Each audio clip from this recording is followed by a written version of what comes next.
re da ni dim, da re da ni dim, da na de re na.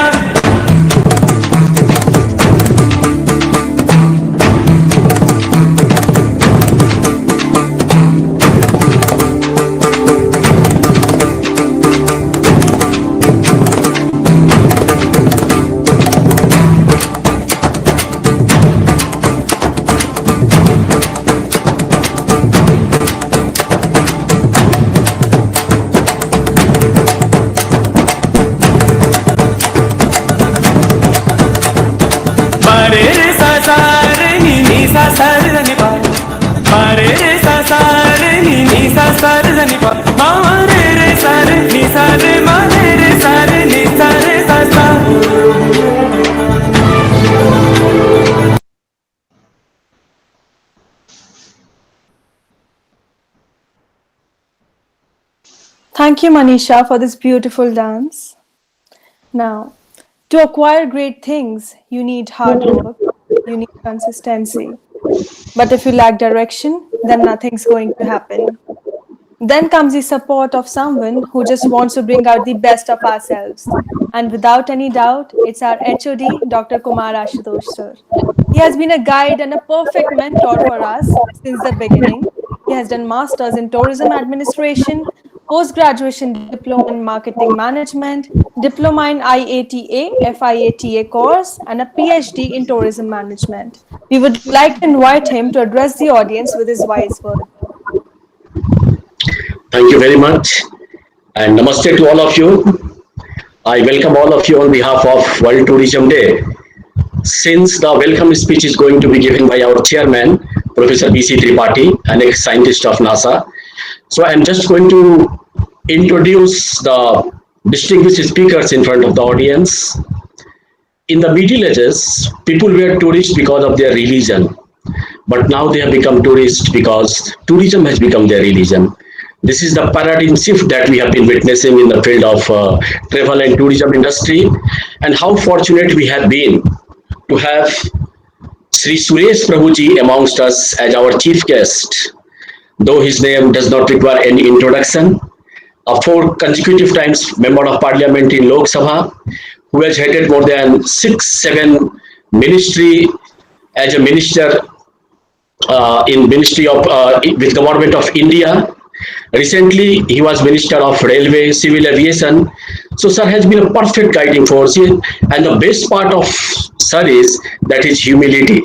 That is the most important thing, and that has differentiated him with the rest of the politicians. Sir is a chartered accountant as well. He hails from Maharashtra and is known for his honesty and integrity.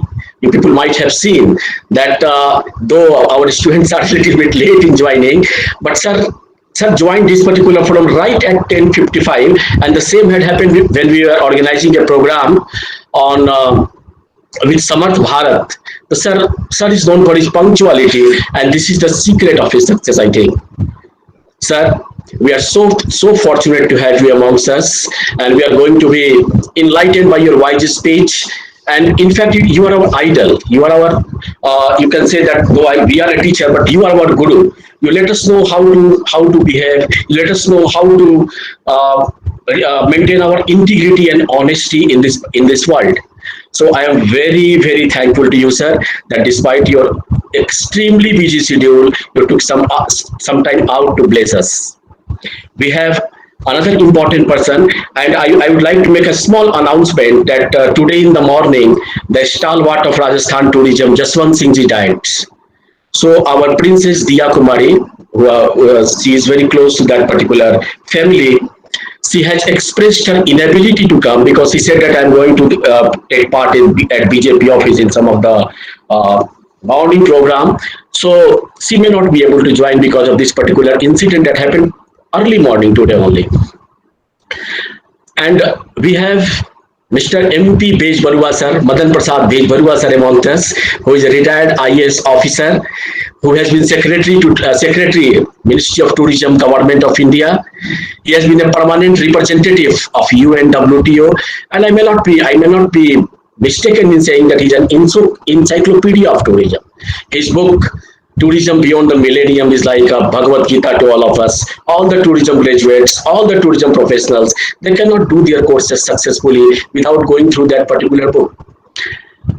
I would just like to mention a very small incident that took place in 2003 and 4 when I started working in Jaipur and sir paid a visit to Jaipur and then he decided to meet the then governor Sri Madan Lal Khulana ji.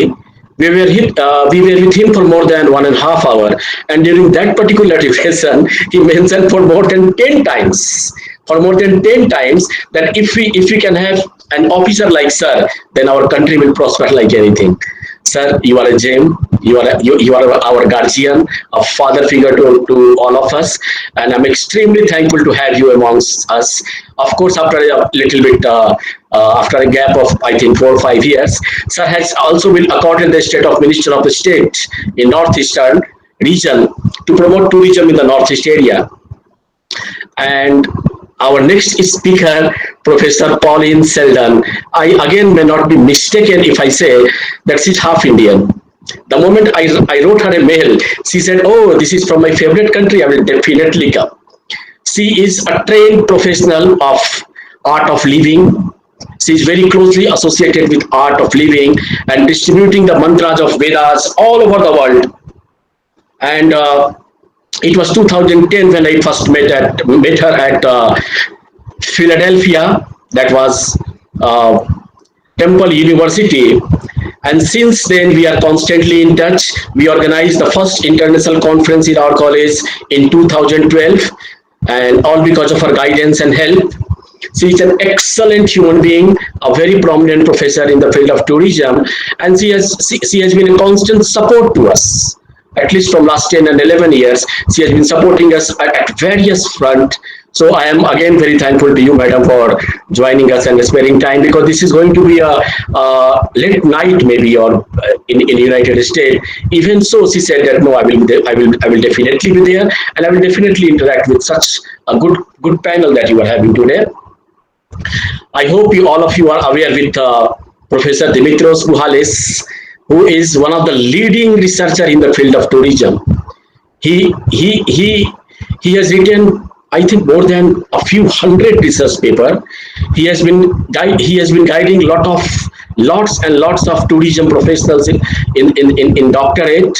He's a professor in the Bournemouth University, London, and he's known for his expertise in digital tourism and smart tourism. And when we had a problem in running his video, since he is an expert of digital tourism, he told us how to play that particular video. That is going to be a very, very interesting thing that will be played at the last of the program, when the keynote speech will be delivered by Professor Dimitrios Bouhalis. I'm not aware that whether our friend Professor Anang has joined us or not.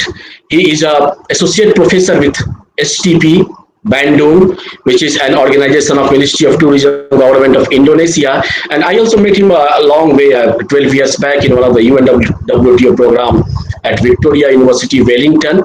And since then, we are always in touch. So this is a specialty of this particular country, that once you meet someone, we never break our relationship, whether it is professional relationship or personal relationship. So a few speakers will be joining, I think, a little bit later. So our anchors Amolya and Risika, they can give their introduction at the time of that particular thing, because mind one particular thing, that our chief guest Suresh Prabhu sir is very, very punctual person. So if I'm given 5 minutes, I should not exceed even for the 6 minutes. So I'm once again welcoming all of you. Thank you very much, sir. And now I would like to request our chairman of the governing body, Professor B.C. Tripathi. Professor, you give his formal introduction and invite sir now. Thank you, everyone. Namaste. Thank you so much, sir, for guiding us. Our teachers, Avinash sir and Dr. Ravindra Singh sir, also have been the backbone of our society and have always guided us with their wisdom and experience. We can never be thankful enough to you, sir. Now, I would like to welcome Professor B.C. Tripathi for the welcome address of this event. Professor B.C. Tripathi is the chairman of the governing body of CVS. He is a former scientist in NASA, had been a professor at JNU, and also an ex-vice chancellor at Ravenshaw University. I would like to invite him to grace us with his wise words. We welcome you, sir. Thank you. Thank you very much. It is a Honorable Suresh Prabhuji, former Union Minister, Government of India, uh, MP Bedbarua sir, Madam Professor Pauline J. Sheldon, Professor Dimitri Buhalis, and Eugene Weekends. Okay, and dear friends, it is my great pleasure to be here to speak a few words to you on this World Tourism Day. I think World Tourism Day theme of this year, I think, has been how to encourage rural development, rural tourism. See, ecotourism is one aspect of rural tourism also, because all of the ecological aspects of touristic destination are located in rural setting. Therefore, it is a right theme. We are promoting rural tourism and ecotourism at the same time, because this actually, gives us a perspective of exposing or showing the whole world our cultural heritage. So, cultural heritage is one of the major importance of ecotourism and rural tourism. And if you look at the tourism, actually all over the world, France is the highest number of visitors in the world, followed by Spain. Okay? And of course, then it followed by Italy and so many, Germany and so many other countries. So, but this year, with the corona pandemic everywhere, world tourism has suffered a lot because of obvious reasons. Because travel ban and social distancing, wearing a mask, and still people are going for tourist destination, but number is very small now. So actually, world tourism has suffered a lot this year, and hopefully, if the corona goes next year, then we get vaccine or we develop some other immunity system in our body. Maybe we'll be able to promote tourism next year in a better way. So with this, I must say that we should we should be more proactive in tourism. India in particular is lagging behind in tourism. We have to promote tourism to a large extent. Even small places which are of interest, nature. There are many places.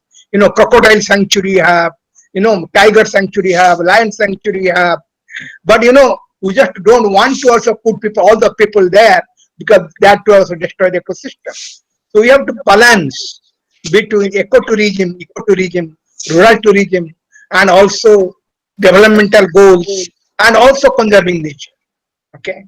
So this is where we should proceed. That conservation of nature is very important while promoting tourism. But it could not be one should not come at the expense of the other. With these words, I conclude now, and next to you. Thank you. Thank you. Thank you so much, sir, for gracing us with your wise words. Now, I'd like to present our chief guest for today, someone who is specifically known for his out-of-the-box thinking.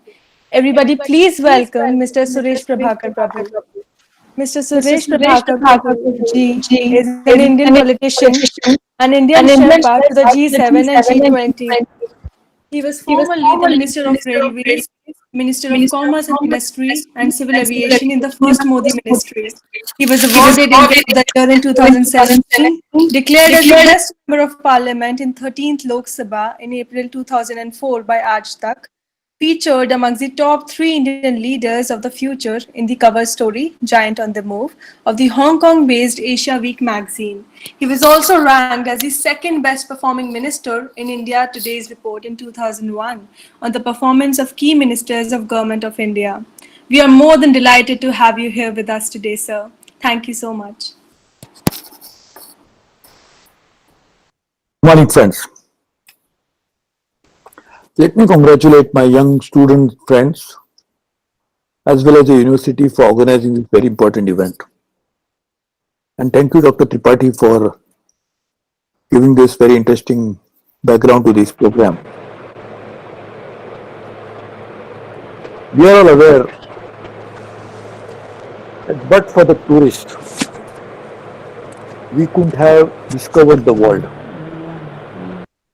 If the early tourists had not taken the risk of their lives and gone from one place to another with the most difficult, challenging situations, will not know the modern world as we know it today.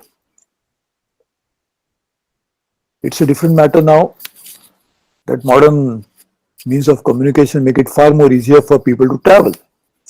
But just imagine several centuries ago, when the tourists travel, make their travelogues, wrote their experiences, which actually helped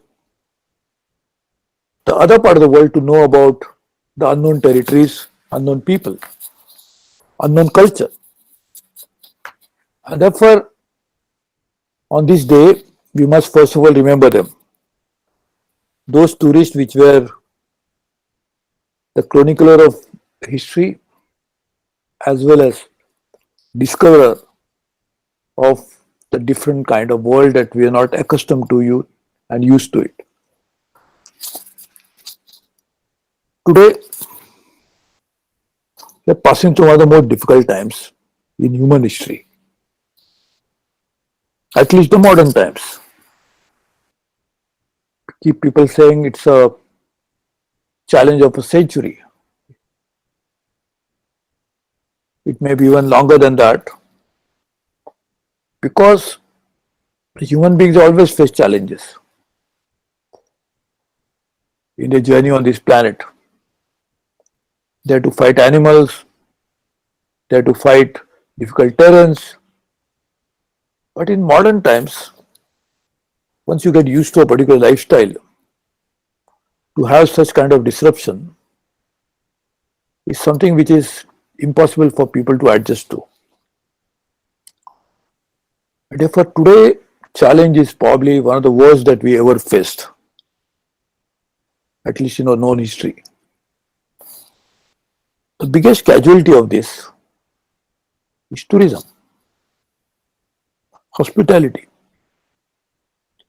aviation, travel, which actually this particular overall segment of tourism, travel, hospitality, all put together accounts for almost the most important segment of global economy. It is also one of the biggest employment generator. It also links communities. It helps to promote trade, because if there is no tourist and he goes and sees something which is happening in other part of the world, he goes back and tells his folks that, oh, this is something which is happening. So there is a demand that is created. The economic activity that happens is mind-boggling as a result of tourism.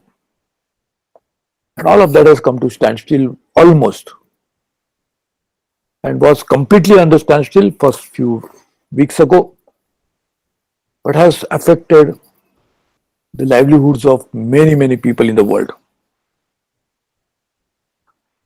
People travel for different reasons.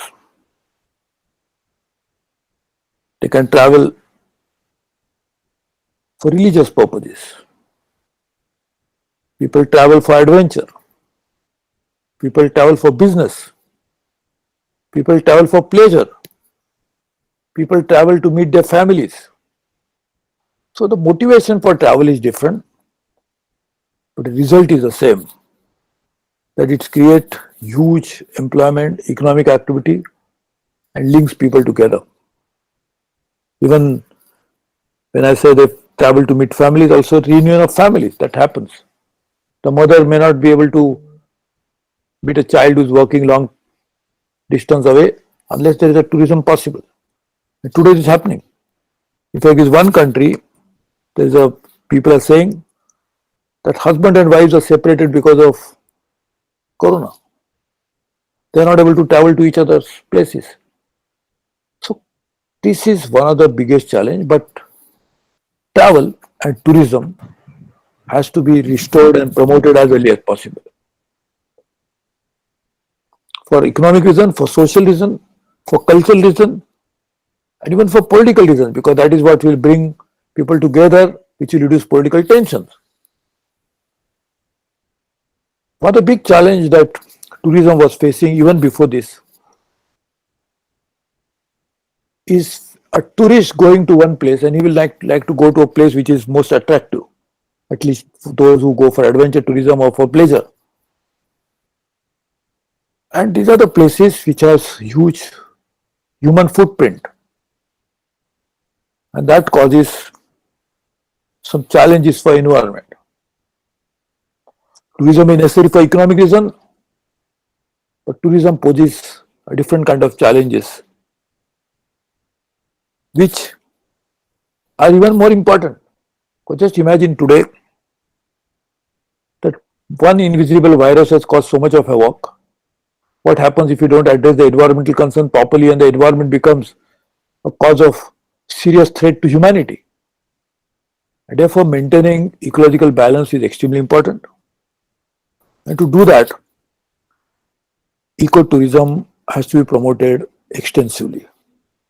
You must do carrying capacity studies for all tourism spots to determine the ideal load that a particular place can take.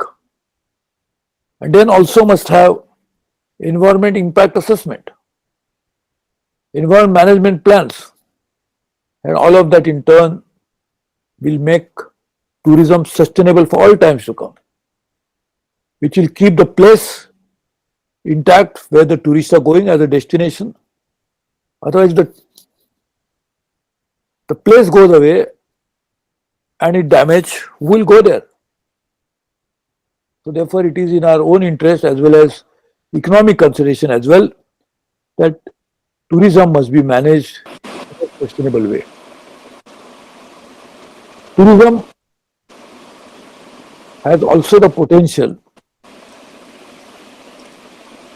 to make, besides tourism itself which adds to economic value, tourism also adds a lot of economic opportunities. And we must be able to tap into those in a manner that underlying concern of not damaging ecology is kept in mind. And therefore, I am very happy that all the youngsters who are participating in this program are being exposed to the challenges of tourism of a different kind. While tourism is essential, how to make it in a way, like it's always said, the hen that gives chicken, the chicken that gives you, or the hen that gives you a golden egg. Should we kill it, or we should keep the golden egg in a way that will keep hatching it for a long, long time to come? And therefore, ensuring the very reason for tourism, the destination, the places have to be kept in a very proper manner. There are cultural tourism. People go for cultural reasons as well. So those cultural heritage sites, if they are not there, that's why UNESCO has taken a good step of maintaining some of those world cultural heritage sites. But UNESCO alone cannot maintain it unless people themselves are aware about it. So creating awareness about the issues surrounding global tourism, local tourism is extremely important. That can happen only through a program of this kind. The universities are the right places for people to get educated, but not only in formal studies alone. They must be educated into these challenges of this kind, which human beings, for their own pleasure, are enjoying nature, but should not destroy it, and should keep the nature and its laws in mind because the nature laws cannot be created by human beings. The only choice human beings have got is to follow the nature's law. Therefore, keeping all that in mind, if you work in a very sensible way, using what God has given us, His wisdom, I think tourism can go all times to come. And that is what is necessary, because absence of tourism would mean that we are creating gaps between humanity. Tourism is a bridge. We should not destroy the bridge, otherwise we'll be gone one day or the other. Because human being is basically a social animal. We cannot survive in isolation. And tourism provides that opportunity for us to be what we really are and to enjoy that social animal instincts that they are within us. And I hope that happens soon. Let me once again congratulate the university and particularly my young friends who I can see so motivated, so dynamic in organizing this event.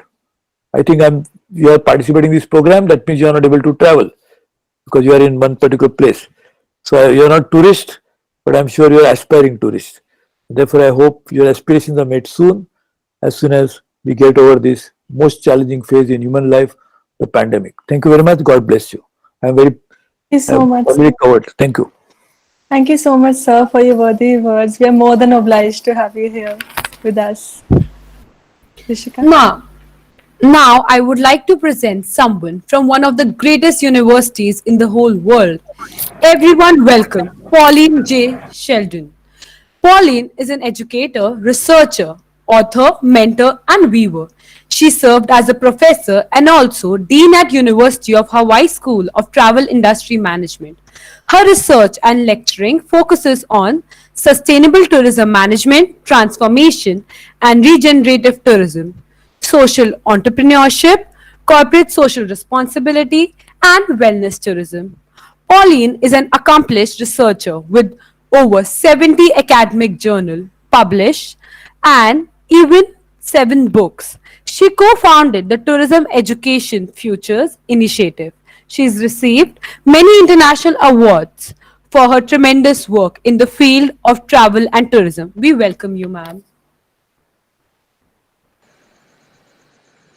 Thank you so much for that lovely introduction. Can you hear me?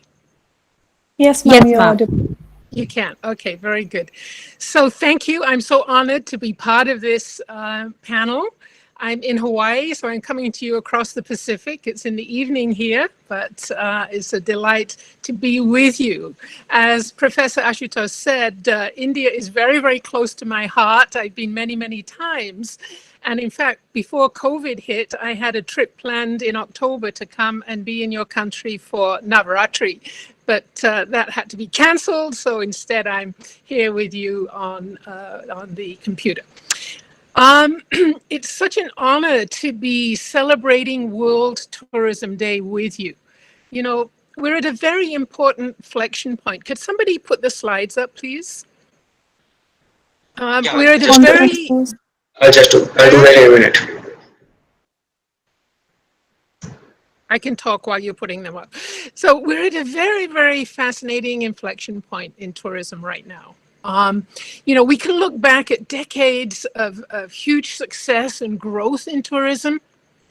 And the word over tourism was on many people's lips before COVID hit. But now we look forward to such uncertainty, look to the future, and we see climate change, we see the pandemic, we see so much uncertainty. And so right now is a point where I think we need to really fundamentally rethink what tourism is. I don't see my slides. Does anybody else? Anyway, I want to read a quote. I want to start my presentation with a quote from one of your country people. Historically, pandemics have forced humans to break with the past and imagine their world anew. This is no different. Can you click again to go on to the next one, please? Thank you. Okay, so this is no different. It's a portal between one world and the next. We can walk through it, dragging the carcasses of our avarice, our data banks, dead ideas, dead rivers, smoky skies, or we can walk through lightly with little luggage, ready to imagine another world. So in the next 10 minutes or so, I'd like to try and do three things. First of all, talk with you about what I think the luggage is we might want to leave behind so we can move to a new world. And I'd like you to think about that question too. Secondly, I'd like to very briefly present some frameworks for how we might redesign, hold it please, no more, how we might redesign a new type of tourism coming out of this very, very difficult time that we are. And thirdly, I'd like to share with you some recent research I've done on redesigning tourism experiences that might bring a shift for the better. So I'm an economist by training. So when I start looking at what needs to be left behind as we enter this new world, to me, it's the economic system upon which we have built much tourism that seems to have not always worked. Neoliberalism is the name of this economic system, and many people say it's due to go into the dustbin of history. Why? Because there are some assumptions underlying this economic system which are extremely questionable. First of all, this idea that self-interest drives ideal human behavior. If we look after ourselves, then that's the thing to do in this world. We know that's not the case, and your country knows this with its rich culture and spiritual tradition, knows this so well. The old system used to encourage consumption for its own sake, right? And tourism is an extremely consumptive industry when we look at the resources that it utilizes. It also has the assumption that competition is what leads economic progress, and competition alone. I'm going to suggest that that isn't the case. We have this other underlying assumption that more income equals more happiness, and to a degree that is true. To a certain degree that is true, but beyond that, it's questionable.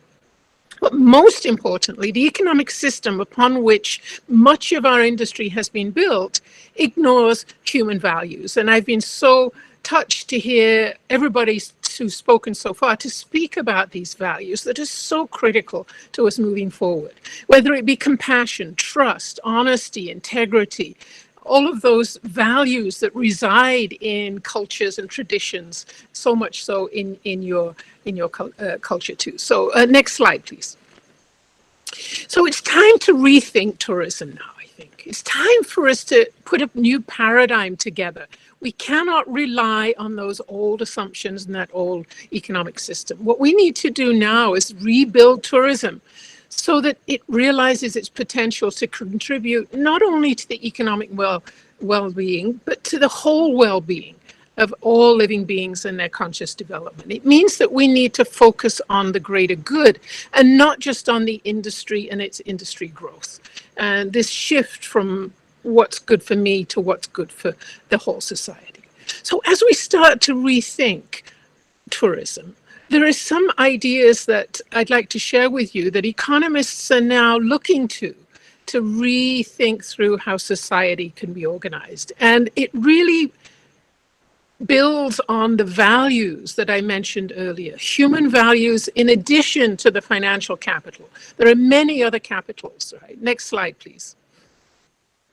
So some of the new economic structures that I think tourism can look to moving forward, I've only chosen 6 of them here, and I'm going to mention them briefly, but all of these are fruitful frameworks for us to think through where we're going in the future with tourism. And instead of just looking at the competitive economy, looking at the sharing or the collaborative economy, and this builds social capital as well as the financial capital. It means sharing of resources, and it has a huge potential, already is being used in tourism. The second type of economic framework that is very important as we move through this difficult time is the economy of creativity. One that values human intellect, that values ingenuity, that values all of those features that allow people to be entrepreneurial, to bring social entrepreneurship. And that's very, very important as we move forward. And having tourists and residents co-create experience. So the value on creativity. The third one is the circular economy, one that you're very familiar with, I'm sure, where we're trying to maximize the use of resources and minimize waste and circulate resources throughout an economy. Again, many examples where tourism is starting to embrace this. A number of years ago, Charles Eisenstein put out the framework for what he called the sacred economy. What is this? It's where we place value on our interconnectedness. We place value on the reverence we hold for each other, for nature, for other creatures. And this sacred economy can be a very strong foundation. And I think in your beautiful tradition that I love so much, the Vedic knowledge, the Vedic tradition has such an incredible foundation to build a sacred economy for tourism.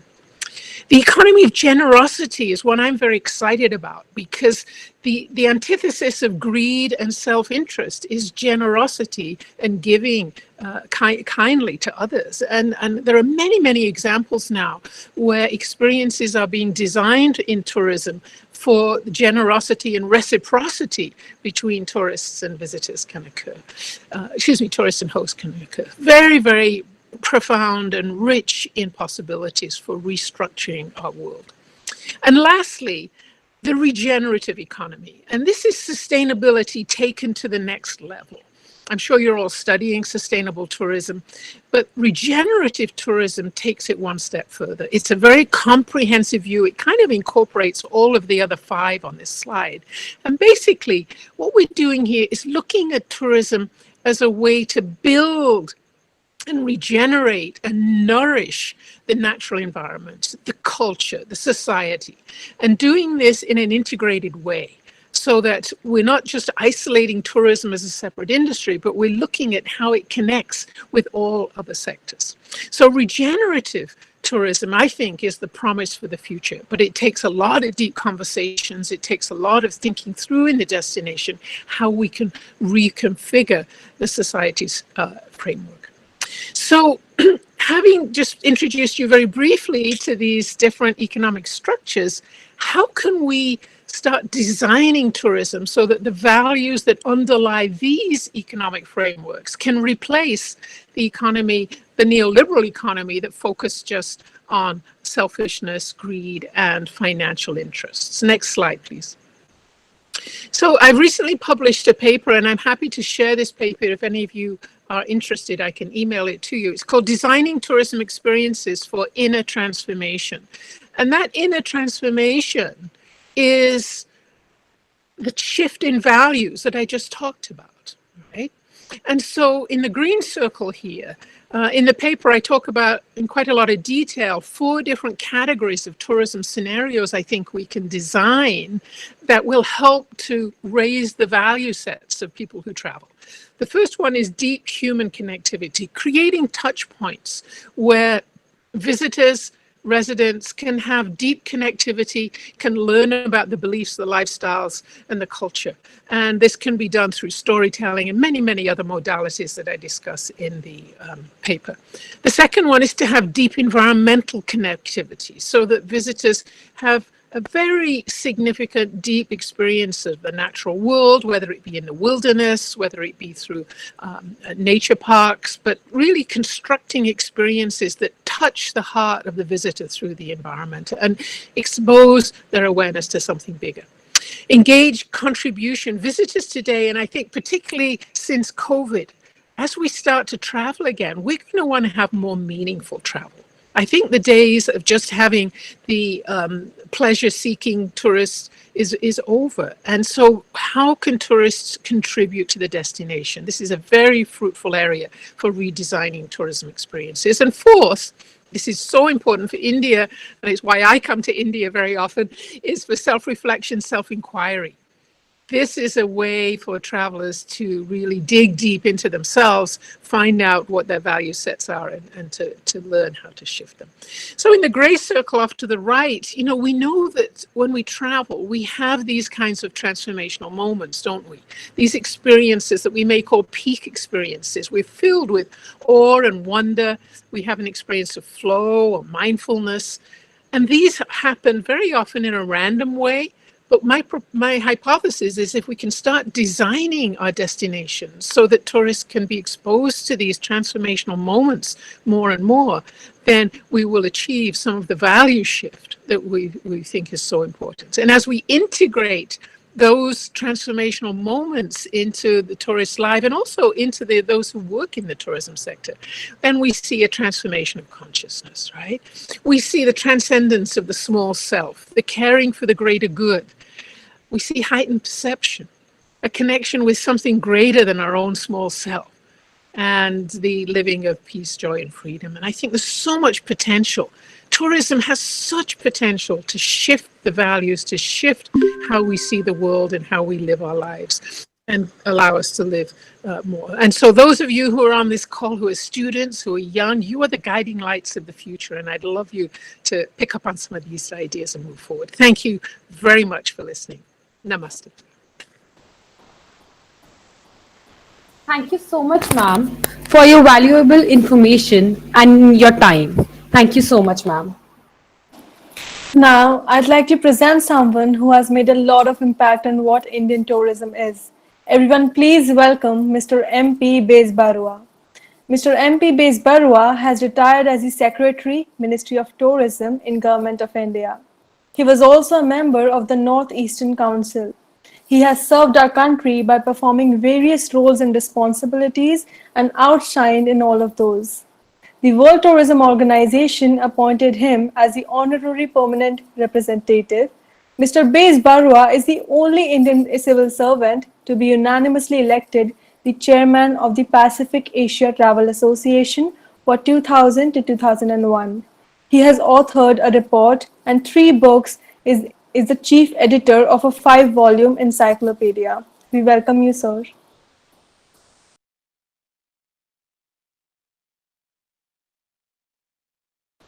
Is sir present here?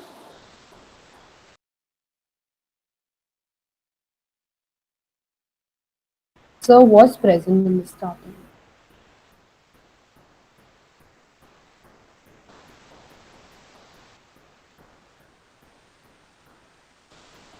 Sir is there. Just unmute, sir. Sir is muted. So you have to unmute yourself. Sir, please unmute yourself. Now it is done. Thank you very much.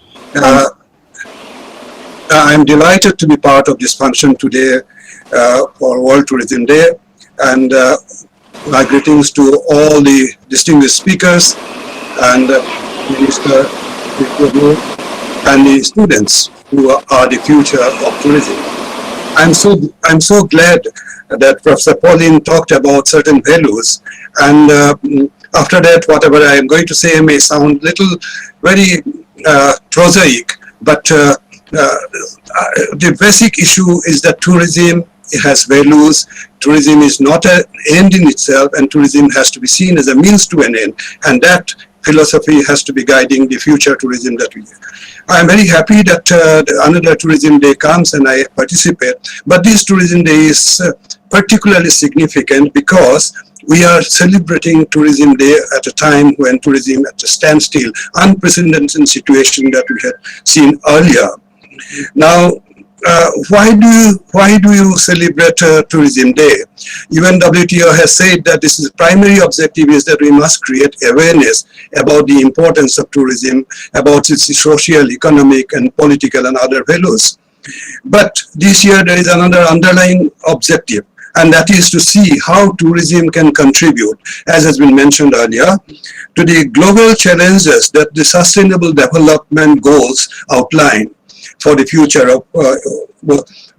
of humankind. But is it necessary to talk about the creating awareness about tourism? Is it not obvious? Don't you see it all around? Unfortunately, no. Those tourism is all pervasive. Its importance and the significance values are not really properly understood. Let us see how tourism has developed over the years. Over the last 50 years of the last century, it grew at a rate of international travel income grew at a rate of about 11% per year. And tourism grew at 6.5% every year, overtaking in that process the entire economic growth as a whole, world economic growth. It was always above the world economic growth targets. Now, during this time, in terms of output and receipts, International tourism had overtaken known categories like automobiles, textiles, petroleum, and chemicals and all those areas. And by 2018, we had the international tourism arrivals had reached a figure of 1.4 billion, and that was done 2 years before the projected period. Now that was the way tourism was growing. Yet the total impact of tourism is not always visible. The ripple effects of tourism all throughout the society and the economy are not easy to estimate and account for, and that's why it is not always understood. The World Travel and Tourism Council had sometimes back tried to identify the impact of tourism, and they had found that there are at least 30 categories of activities at the core of tourism business. But we don't see them. We see only 4 or 5 of them, which is like transport, accommodation, catering, and recreation. So that's why the total impact is not shown, and that's why the World Tourism Day tries to create that impact that tourism must be known. Let me come to the subject of this year's this theme, that tourism and rural development. The Millennium Development Goals, as you know, was created so much of expectations and hope on the eradication of poverty, reduction of malnutrition, and all those objectives that we had said before us. But the job was only half done by the time it came to an end. And the Sustainable Development Goals have tried to address those objectives and much more in a wider context of 17 goals and 169 targets. Tourism, it has been said, can contribute to almost all of them, but specifically for 5 of them, which is the goal number 1 about poverty, its role in poverty, goal number 5 about gender equality, goal number 8 about the decent work and income creation, goal number 11 for sustainable communities, and goal number 12 for responsible consumption. But how can tourism do that? This is the question. Let me very briefly talk about 2 or 3 ideas how tourism can improve in these areas. First, poverty and inequality. We know about all those problems of inequality. Even in India, inequality has been great. I don't go into those figures today, but this has been increasing and causing serious socio-economic problems. And in that context, tourism can help create income in areas where poverty is prevalent and where inequality is rampant. For example, UNWTO has said by 2050, 68% of the world's population will live in urban areas, while, look at this, 80% of all the people living in extreme poverty live in rural communities. And if we can transform tourism to the rural communities, we can help in reducing poverty and reducing income inequality. Secondly, tourism can help in curbing a very serious socio-economic problems caused by urban migration. We have seen the impact of it recently in the COVID-19 forced catastrophe in India, where 115 million workers traveled from the metropolitan cities to their beloved places, to villages. And the plight is well known, not for me to repeat again. But the point is, jobs have to be created near the villages so that they don't have to come to the metro cities. But how can you create jobs there? Everywhere you cannot have manufacturing, you cannot have industries because they need certain specific conditions. But tourism can grow and can be developed everywhere. And that's why the importance of tourism. There is another problem about such retaining these people in the villages or near about their places of living. Because what is happening is that in the villages, most of the educated, most of the skilled and semi-skilled people are migrating to the metros in search of jobs and other facilities. And that is creating a great vacuum in the life of the rural communities, and that vacuum is impeding your rural development programs. Now come to the third point. The importance of rural tourism in supplementing agricultural productivity, in providing supplemental income has not been properly understood. It has not been explored. Look at the situation in India. In 1947, agriculture contributed 50% of national income, and employed more than 70% of the workforce. In 2019, this contribution has come down to 16.5%, but 42% people are still employed in agriculture, creating perhaps, disguised unemployment and poverty. How will tourism help in such a situation? Let me relate a story of Mexico. In the words of the former Secretary General of WTO, Antonio Sabina, who was also the planning minister of Mexico. Those were the days when Mexico was trying to experiment with different models of economic growth so that they could progress, just like India did.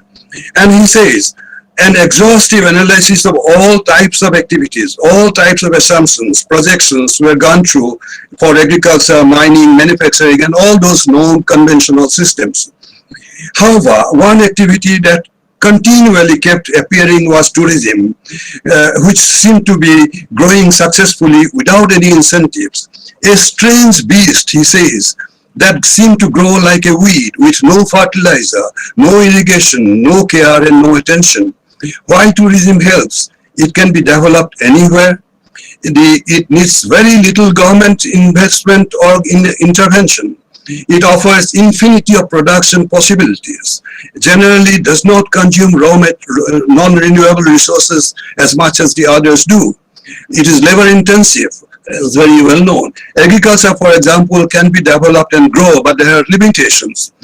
Mining can be developed only where resources can be found. Industry grows only where concentration of large consumption is there. They require infrastructure, energy, personnel, technicians, and all that. But tourism can be developed almost anywhere without all those facilities that we are talking about.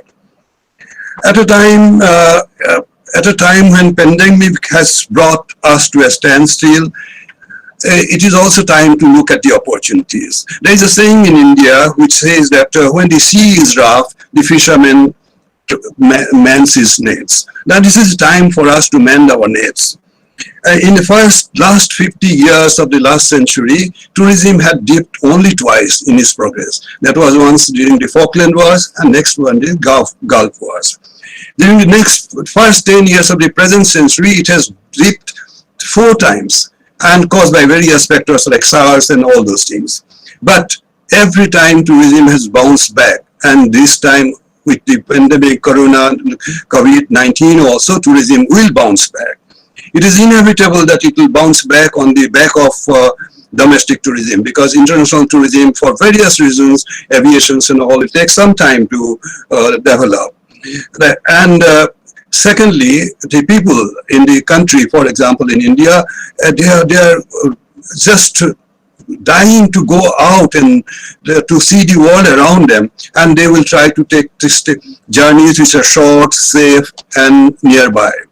And moreover, they will be more conscious, as has been pointed out by Professor Pauline and others, about the issue of sustainability, man's relationship with nature. And in this situation, what do we need to do? What we have to do is that thousands of cultural, historical, mythological, and natural destinations in the countrysides need to be properly developed with the participation of the local people. We must not forget that the people have to be the core of any tourism development. Tourism in India, however, has been urban-centric. The pandemic has given an opportunity to us to see that the dispersal of benefits can be to the rural areas and open up rural economies and rural income. Even the foreign tourist will look for experiences that are sustainable and that are in harmony with nature. Even in normal times, globally, the ratio of international to domestic tourism has been 1:6. But in India, it is phenomenal. There are 1,854 million domestic tourists visiting 10.5 millions. You can imagine the impact it will have on the rural economies. But they are mostly concentrated in the urban areas, and they are mostly concentrated in the known areas of tourism. 5 states get 61% of the total foreign tourist arrivals and 68% of the domestic tourists of the country. We need to see that this anomaly has to be consciously removed, and rural tourism development can do that. The pandemic experience has led to another great opportunity which both rural development and rural tourism must grab. The government of India, for example, has come out with a huge national economic recovery program where the huge component is the national rural works program, which is essential for giving employment all to those who have lost jobs, all of those who are unemployed in the rural areas and all. This program will continue and will continue with much more vigor. It normally should create assets, durable assets. And this program, if it can be linked with tourism destination development, can change the face of rural tourism. If we can link up this rural works program with tourism development destination program, it will change the complete, and it will be also, the employment program will be many times more productive. Even WTO has pointed out to three more very crucial impact of rural tourism. One is the youth. It's not necessary to go into great details, but the impact on youth is tremendous and very, crucial. Secondly, gender. It is known that 54% of the tourism workforce globally is composed of women. And in India, it will be much more, I am sure, because they are the backbone of all the tourism activities in the semi-urban areas that take place.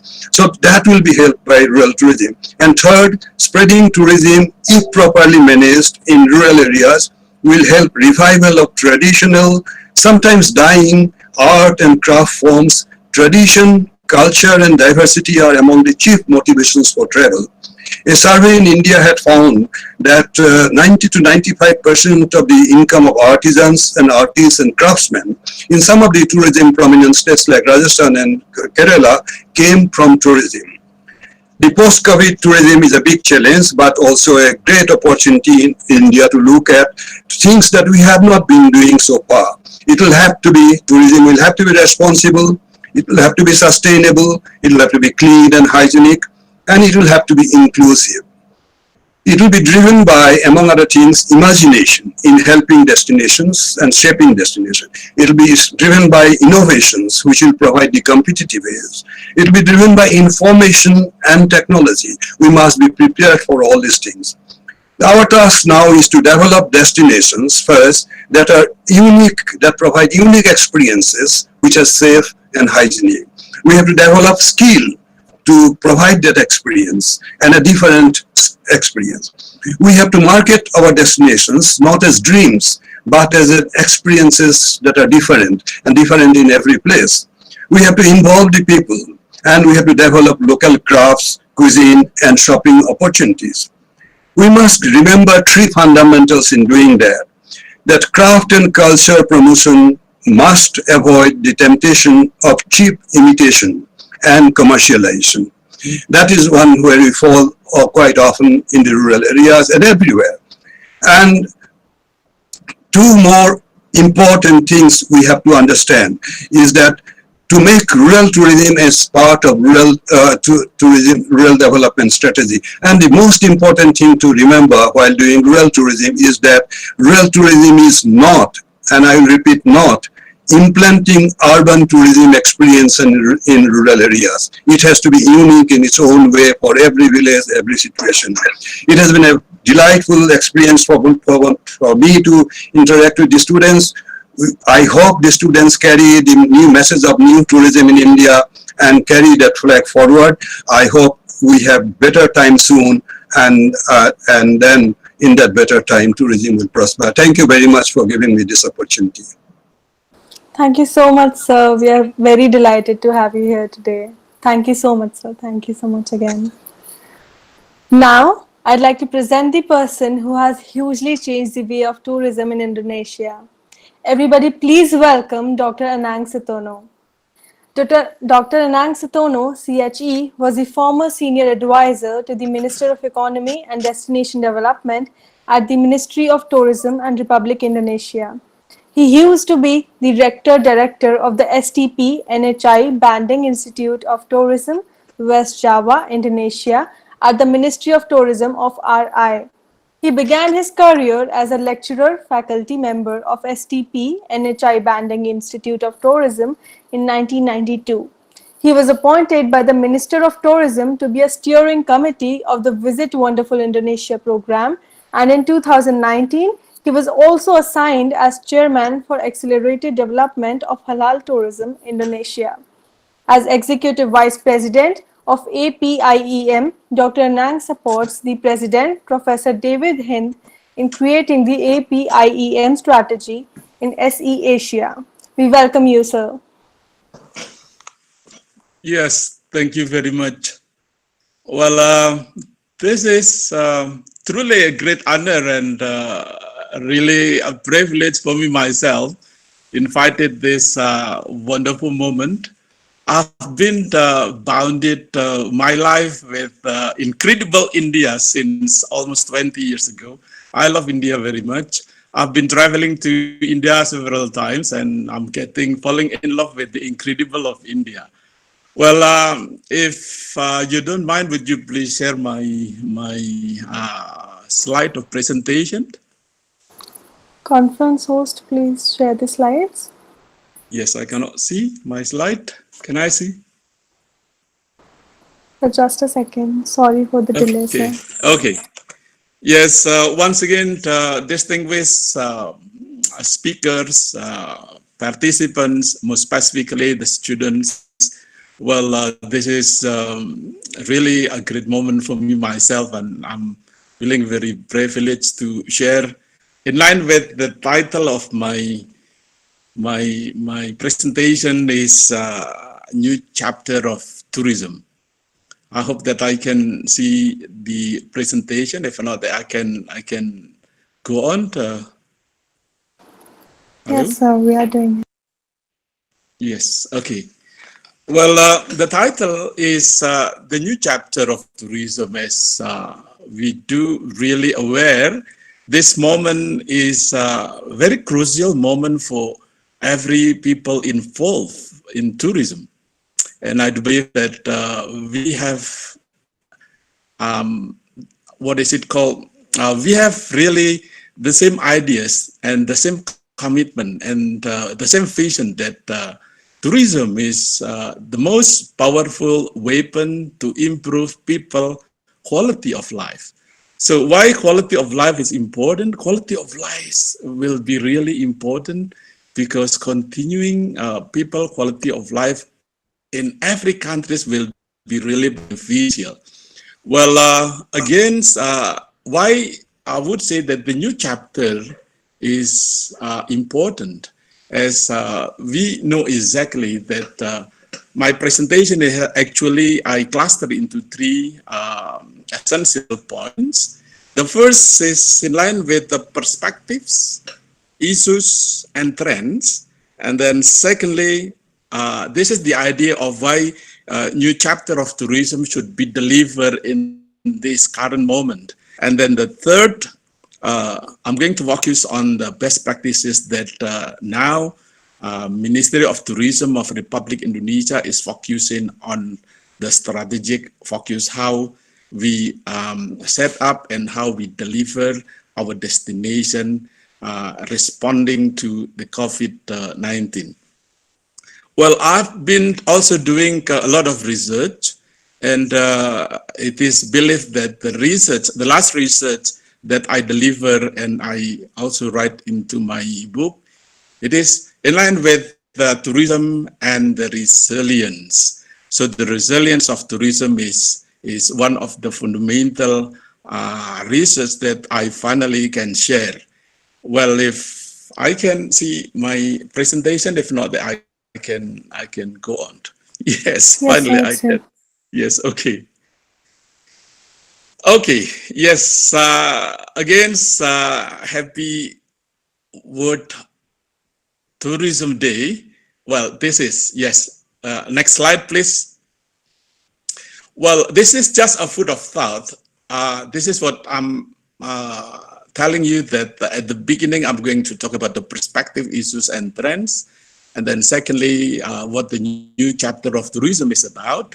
And the third is talking about the strategic focus. And then the fourth is the output. This is what I just told you in line with the last the latest of my research in line with tourism and resilience.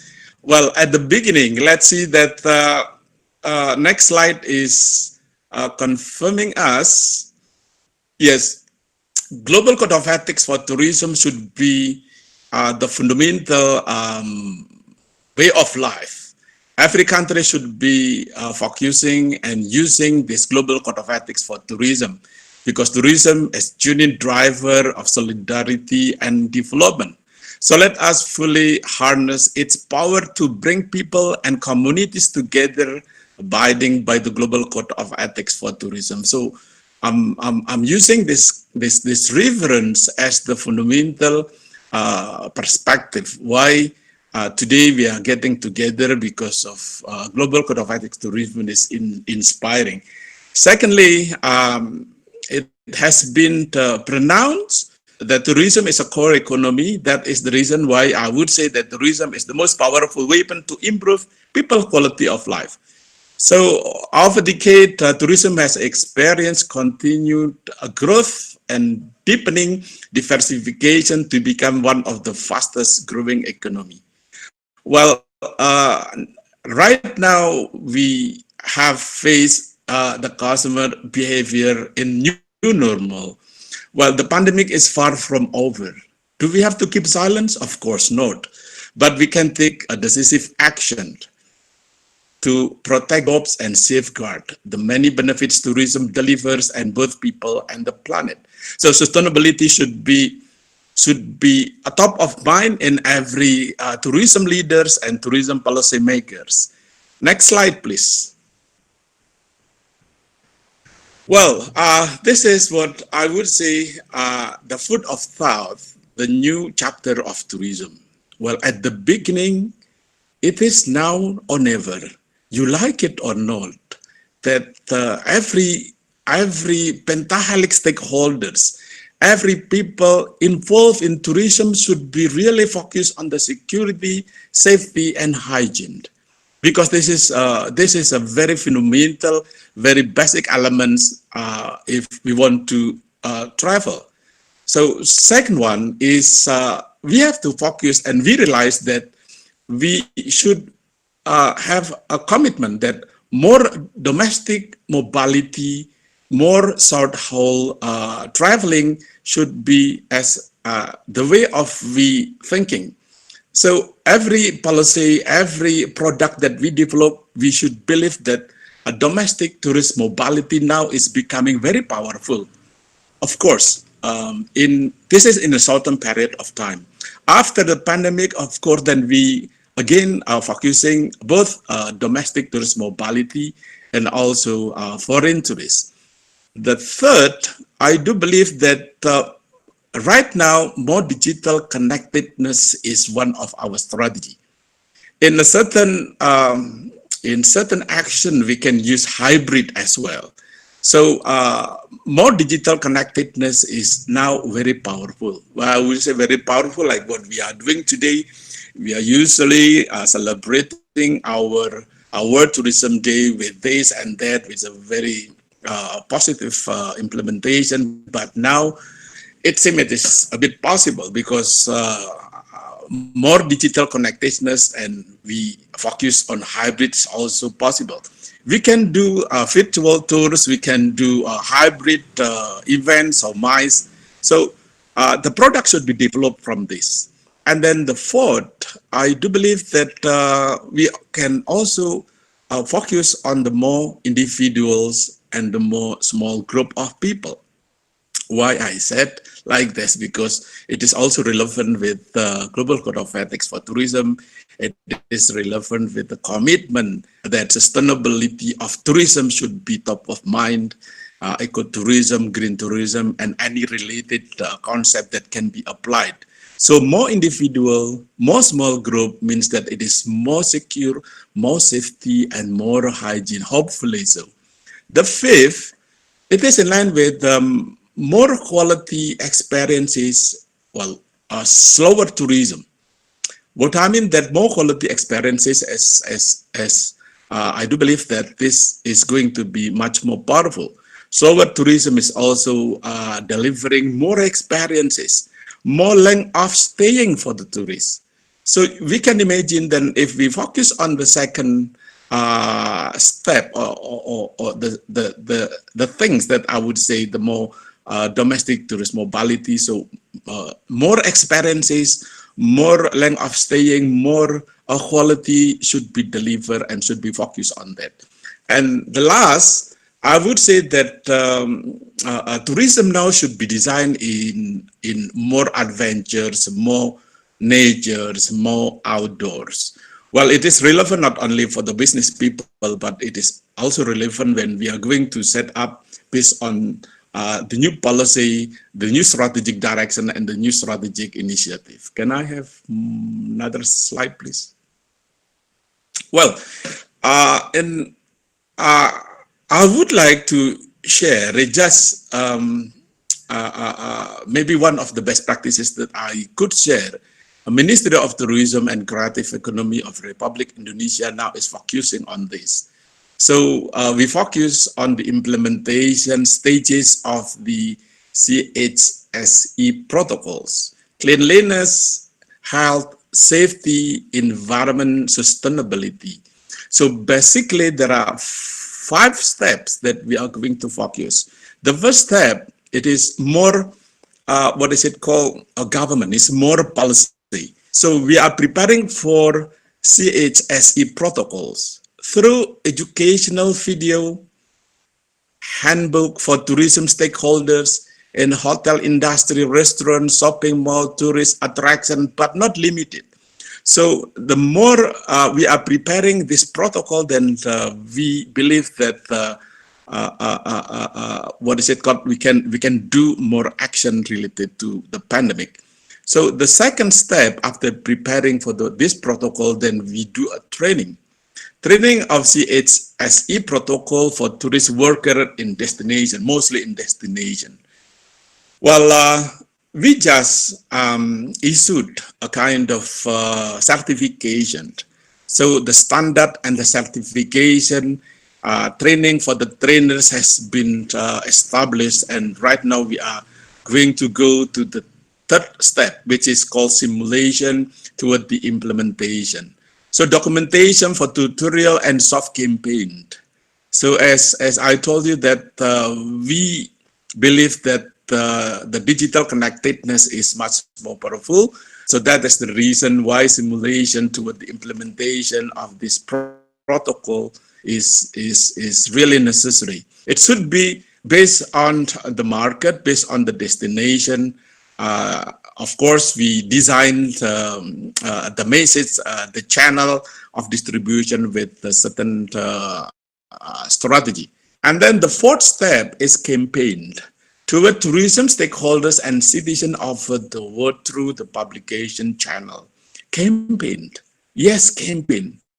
Well, the implementation of cleanliness, health, safety, and environment sustainability should be down to should be responding to the need and wants, to the experiences needed by our customer, by our tourists.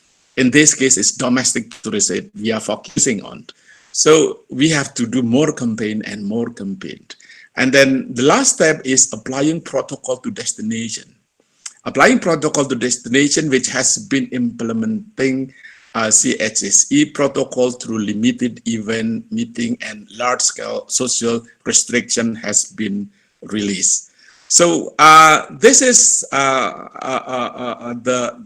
newest policy responding to the pandemic from the Ministry of Tourism and Creative Economy of Republic Indonesia that is now becoming, what is it called, hopefully down to earth and very powerful. Next slide, please. Well, this is short, but if I can go to my frame of thought, can you please? The second slide, please. The second slide.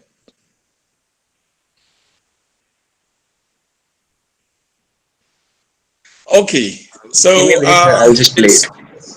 okay, is time over? No, sir, they're playing it. So Okay. just a minute. Okay, okay. Yes, in again in the food of thought that I'm delivering in the last step, not the last step is actually when I'm using input process output and the output of the food of thought. If we are doing what is it called, the new chapter of tourism, if we are doing this pandemics protocol, then I do believe that there will be beneficial values. What the beneficial values is about, the first, I do believe that there will be an economic benefit values, not only for host countries. Of course, most specifically, we are going to focus on the host countries or host communities, because that is the reason why we are talking about tourism. As I told you, because tourism is the most powerful weapon to improve people's quality of life. So when we are talking about economic value, that is the most powerful benefit. And the second tourism benefit, based on my research, is in line with the social value. Social value, as I do believe that the former speaker has also told us, in line with the socialpreneurs, where it is also very important for us. And then the third is in line with the functional values. Well, functional values is mostly in line with how can we deliver the product of tourism, and how can we put as an essential part. As I have mentioned before, and I do believe that when we are talking about tourism, it's actually talking about multidisciplinary studies, and also there are at least 5 important elements involved. So the functional benefit values is not only beneficial for the government, but also for business people, for the community, for the media, as well as for the academics points of view, like what we are doing today. So that is what called functional value. And the fourth is in line with the emotional value. There must be, like what I told you at the beginning, since almost 20 years ago, I have like bounded emotional values. So I always want to go to India. Why? Because you have a very strong of culture. Your culture is very strong. Your nature is so beautiful. It's so wonderful. That is like the bonding emotional relationship between India and also Indonesia. So when India has an incredible Indonesia has a wonderful Indonesia. So it has been like a bounding. When it happened, so there is always beneficial values. When I designed with my colleagues in Ministry of Tourism, what should I do? So we have to focus on India, because India has a strong relationship with one of the most well-known destination in Indonesia, which is called Bali. So we create like emotional relationship, and this happened. Like we have more connectivity, we have more airplanes going to Bali, to India, even though some is what is it called as a hub is in Singapore or in Malaysia. So that is the beneficial of tourism. That is the global tourism. Why we are here to talk about tourism is for our people. So and then the last thing, the benefit value is, I would say, this is called epistemic value. Well, what is epistemic value? Epistemic value is coming from STPO. I would say, in short, epistemic value is actually knowledge value.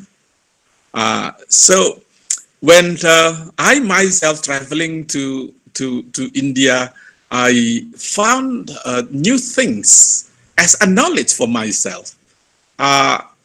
Even I learned just small things from where I visited. So it is like knowledge added value for me myself. So if we can imagine that every tourist, we treated tourists, that the tourist is not only doing a sightseeing, but we have to be able to leverage, to enrich our destination that has a benefit for the knowledge, a value for every tourist coming to our destination or our country. Well, I think that's all for my short presentation. I really thank you very much for my best friend, Mr. Kumar. We met in UNWTO and in many several time occasion, and I do believe that there is always time to meet again. Thank you very much. Good luck. All the best. Thank you. Thank you so much, sir, for being here. We are very sorry for the technical issues we had, It's okay. but really sorry, sir. And thank you, sir, for your wise words. Classical dance is one of the greatest form of art that represent the diversified culture of India. There are a number of recognized classical dance range from 8 to more in India, depending on source and scholars in India. Here we have Manisha to present a beautiful classical dance in front of you all.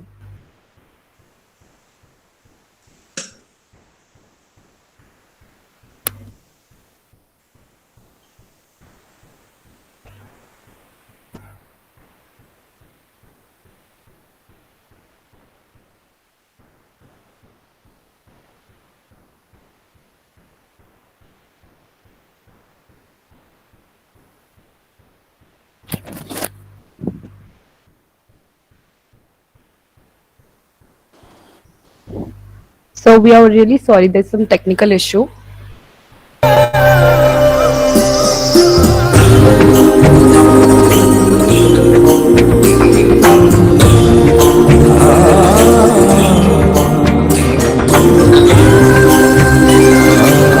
सौरागिनियों से सजा भारत अनोखा राग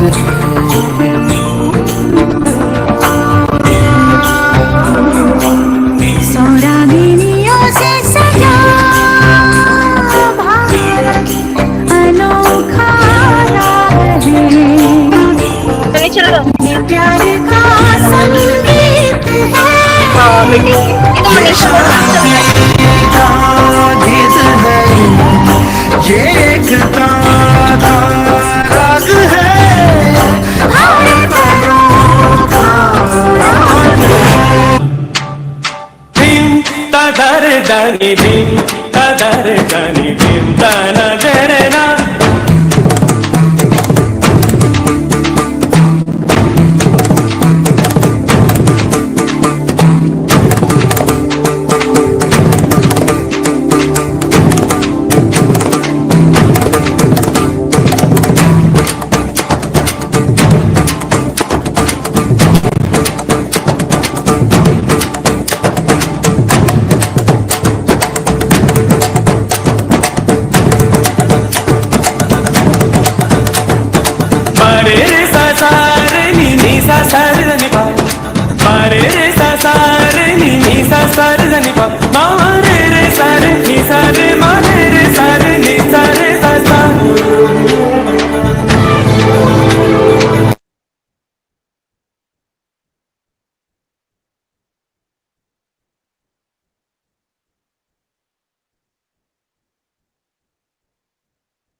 Thank you so much, Manisha, for the wonderful dance.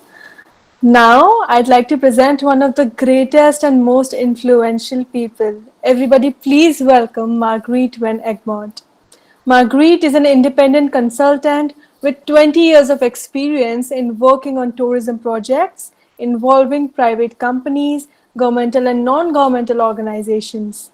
She's the director of Spain for Tourism Marketing Concepts. Her main activities include destination marketing, representation and communication, tourism strategy, marketing activity planning, travel trade marketing, destination branding, sales and marketing, project management, communication and public relations, business development, training on source market, governmental and non-governmental institutions. Thank you so much, ma'am, for being here.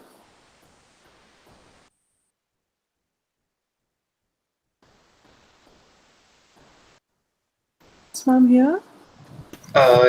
Here we go. Yeah. Well, good morning. It's very early for me. Good morning, everybody. I hope you hear me. Good morning, ma'am. Yes, you can. I would like to extend my gratitude, of course, to Kumar for inviting me to this wonderful event, and I'm very pleased to see so many students amongst the whole group. So welcome to the webinar. I'll give you a little bit of feedback, actually, as more from the trade. I'm very honored to have here Mr. Dr. Anand Sutono as well, because actually we are the wonderful Indonesia Vito in the Benelux.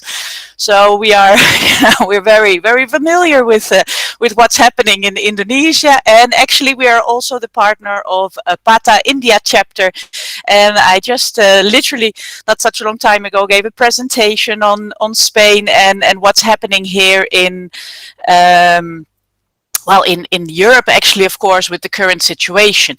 Now, I think, you know, it is the World Tourism Day, and the tourism industry, for all of you who have not yet had experience to work in our lovely industry, is a fantastic industry. And we're very, very proud to be a part of this industry and the wonderful things that it can actually do. I was just having a small technical question. Am I allowed to share my presentation? Yes. Yes? Yeah. Okay, so I will just go and try to see. One second. I'm just seeing how to see if I am able to do that. I'm sorry. Here. It's not being. I think we're all having technical issues now. Normally that does it very, very quickly. Here we go. It doesn't allow me to do it. Okay, well, anyway, so then I'll just. Please allow ma'am to do it. Neeraj? What we can do is I'll share your PPT. Okay. Did you got my presentation, huh? Can you mail it to us right now? Yes. Just send me your email, and I'll do it immediately. I will try. I keep on trying. 1 second. I'll try it again. I'll type on the chat. The email. Okay.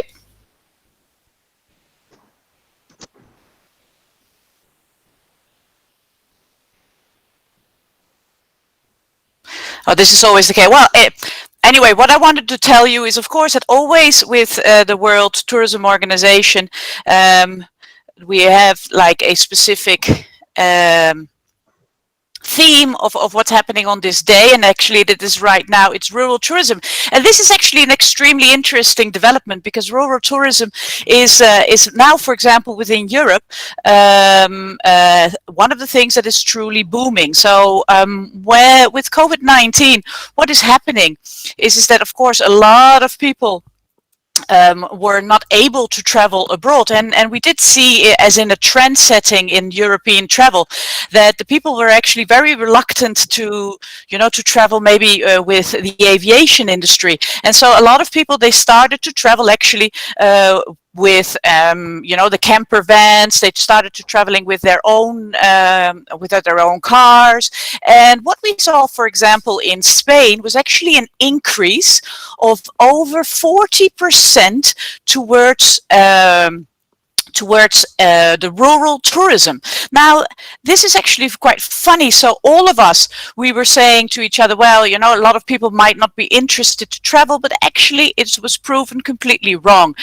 Although people were a little bit more afraid to travel, it was definitely clear for all of us to see that the people from Europe are very, very keen on traveling anyways. When we did a little bit of research, and I was there with my partners from the Benelux, from TMC Benelux, that I will shortly introduce you when the presentation gets online. I did send it to you, and with our partner from Germany, country speaking countries, TMR, it's another agency like ours.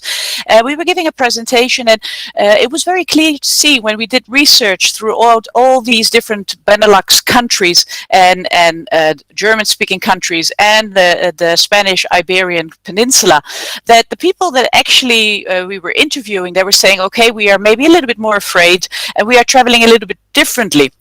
Because what we want to be doing is we want to be maybe now, first of all, visiting our families, and we want to be visiting our friends as a first one.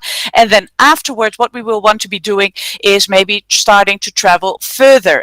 They were all saying that they would probably start with the mid countries, so not the large distances, but maybe a shorter trip, and then afterwards travel abroad. And I think it was stated by one of my fellow colleagues, Mr.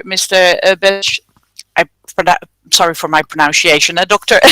Bes Baroun, he was telling us that we need to depend a little bit on what is the the local tourism. So basically the tourism that stays, nationally. And I think he's absolutely right, because of course India has a fantastic market, fantastic market opportunities. So what I wanted to be doing is I wanted to tell you a little bit what's happening in Europe, and especially the trends and the upcoming movements we think that will pass from the European tourism and tourists towards India and towards Asia just in general. Okay, now this was a research that we done in collaboration with a lot of the tour operators from Spain and from the Benelux and from Germany. So I think it's going to be quite interesting. So this is just next slide, please. So this is Spain. Spain is having over 17 autonomous communities. This is where I'm based. I'm based in Barcelona, which you can see on the right. It's like the bright blue, but you can see it's quite a large country. And just the next one, please. Next slide. This is just to introduce our team a little bit to you. That is my sister, who's actually the owner of the Dutch office, is Susan van Egmond, and Teun Kees is our partner and our marketing director. So this is the Benelux. The Benelux is actually made out of 3 countries, but you could nearly say 4 countries, because Belgium, of course, you've got the Dutch-speaking side, and we got the French-speaking side. We got Luxembourg, and we got the Netherlands. Now, altogether, also a part of over 30 million people. So just to show you a little bit of what's in the next slide, what's happening regarding the coronavirus.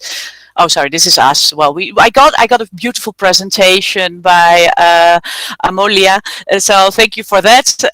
We are a marketing company, so we represent destinations, we represent regions, countries, local DMCs. We work with a couple of very good professionals, of course, members of the PATA Association that represent, the trade actually from India. And India is a beautiful country, and we've got so much to do there still. It's very undiscovered yet. So often the people, they travel through the golden triangle of India and they think they've seen India. That is like saying, I'm going to Rome, to Paris and to London, and I've seen Europe. And that's just basically not possible. No, so there's so much to discover still. There's so much to do. And I think actually when we're going through the trade and through some of the trends that are coming up, we can definitely make that a little bit different. No, because we need to decentralize those hotspots, because it wasn't sustainable what was happening in India, neither in other countries.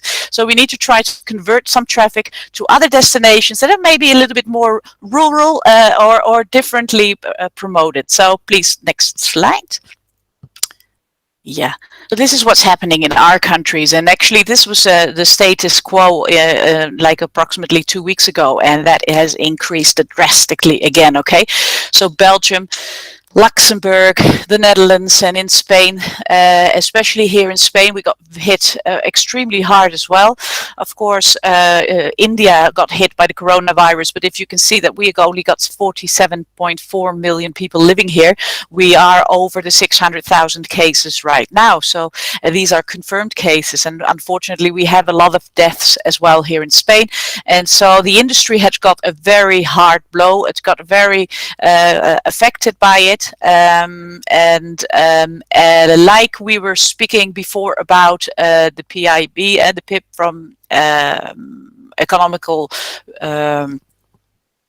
for economical reasons, Spain is very dependent on tourism, and so therefore, when the borders were closed, of course, our economy got hit extremely hard. Now, however, what we did see as a trend, as I already said, people started to travel inside of Spain, so the Spanish themselves, and this can actually lead to a certain recuperation of our field. So it's very important to promote that. Maybe we can go to the next slide, please, not to make it too long. Yes, so current travel behavior. So what was happening in that specific state is what we've seen very much was, so the local people wanted to go throughout this summer. They wanted to stay within their own countries, and if they did travel abroad, they traveled, of course, to places where they could reach by car. And so what was happening is that we saw a lot of people wanting to stay on the outside, camping, rural camping, camper vans were very much into fashion. People wanted to go to places where they could be and do activities in the open air. So of course the mountain areas and actually those rural areas became extremely popular. And luxury travel, actually, where there was a little bit more guarantee or the people felt a little bit safer, was also popular. Now what we did see as well is that the hotel industry was suffering a little bit more, and of course the aviation. However, having said that, we still had quite a lot of flights on a weekly basis, and the flights were full. So, you know, although there was less traffic, you couldn't say there was no traffic. And this is very encouraging. What people were saying is that people are waiting to, you know, to continue travel again. People are very enthusiastic, and I think it will rebound quite fastly if there is a cure, or if there is, of course, a vaccine. And this is a good thing. So we can actually, with positivity, look forward to the upcoming years, and in order to be able to, you know, to work on all those projects that we were speaking about before. Could you next slide, please? So here we have it. One of the other things that we also see, and this is actually a very good tip to India as well, is that we have family travel picking up a lot. Now, we did find out from the tour operators in those specific countries that actually the family travel is something that can definitely be developed a little bit better still in India. You know, the Generation X, that's my age, just that you know, so not that young, like most of you that I see on my screen here. You know, we are very used to be the former backpacker, no, and we love traveling. Okay, so we all started to have children, of course, a couple of years ago, and our generation actually wants to take our children and have an inspirational experience somewhere abroad. We like to travel with them, and therefore that is a type of category that is still a little bit undiscovered for India, but I think it is definitely a very good opportunity for the future. Now, another issue that got promoted as well, and I will see that in the next slide, but we lost my slides, I believe, or I'm still here. I can't see my own slide now. Okay, is that holidays should be fun. I think we all can agree to that, no? Holidays, when you go on holiday, you want to have fun, no? Now, right now, as the status quo is that you have to first have a PCR test, then you have to get your doctor certification, then you have to go to the airport and you have to wash your hands everywhere and you have to wear the mask, and then when you get maybe to the country, you have to go into confinement or into quarantine, or you have to do another test. I don't think that principality of the idea is not, in my opinion, not the definition of fun.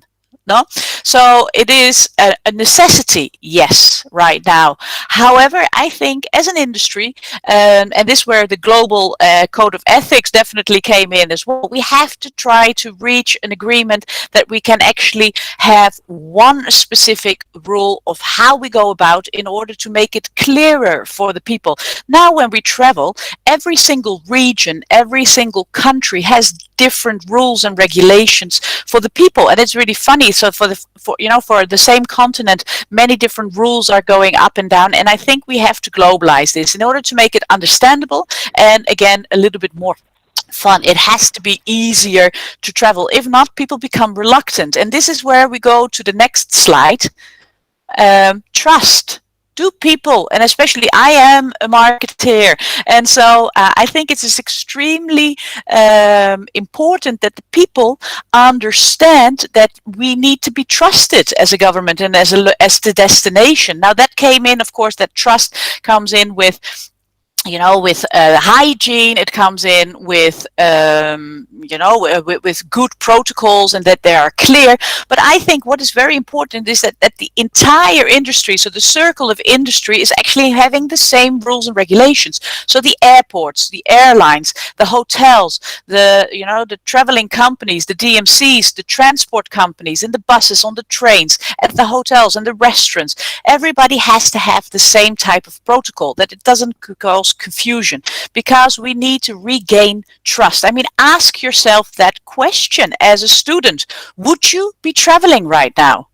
Would you feel comfortable to travel right now? And why is it that you don't feel comfortable? Is that because of the media, of the news that you're hearing? I mean, we've all been traveling, actually, probably as the experts. We have been on the airports already, and I can tell you it ain't that bad. It's not that bad. I mean, it looks scarier than it actually is. And this is something because we get fed on a lot of negative information. And so I think it's extremely interesting. If we want the people to travel tomorrow, we have to show them that we are trustworthy as an institution, as governmental institution, but also as a society. And I think all of us need to participate on that specific aspect. Now, next slide, please.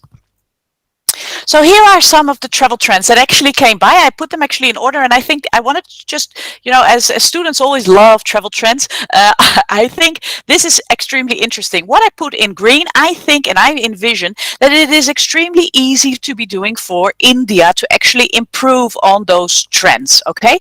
So what is up? The dream experience. Now, when people will start to travel again, they want to do that once in a lifetime opportunity, that one thing that they've been dreaming about. A lot of people have been postponing, for example, their honeymoons, that dream experience that you never did before and you really want to do it right now is going to count very heavily, because when you do make your first trip after COVID-19, I think it has to be a special one. No? Of course, sustainability is something that more and more, especially the millennials, you guys are very interested in these type of aspects. So the sustainability factor is definitely one of the ones that you see coming up. Now, slow travel. So it's not about the destination, it is about the journey. It's not about the end destination that's important anymore in slow travel. It's the journey by itself. And therefore, the fantastic trains that we have in India that goes and take you past the scenic and different regions is one of these slow travel things, that the destination itself is not as important anymore, if not the journey by itself. So those train trips are becoming highly popular, and I think that's something that we can develop even more. Eco travel, active travel, of course, like extreme sports. And again, this with COVID-19 is something that we can develop a lot better, because people are wanting to go outside. They want to go to the rural areas. They want to go to the undiscovered points and find those instacation points. The Instagrammability of a destination is very important. Now, one of the things that when we're talking about domestic travel, women-only trips is a trend, especially in India. You got everything. You got women-only hotels, women-only taxi companies, transport companies, and I think to make a women-only itinerary, I've actually organized with the DMCs from Jordan, from Oman, from United Arab Emirates.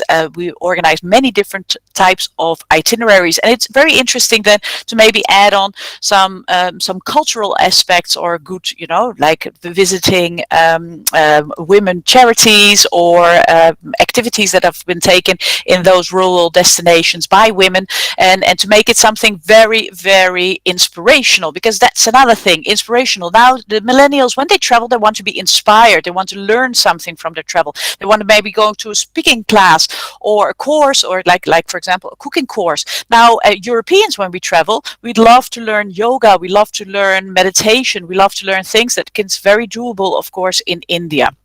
Gastronomical travel.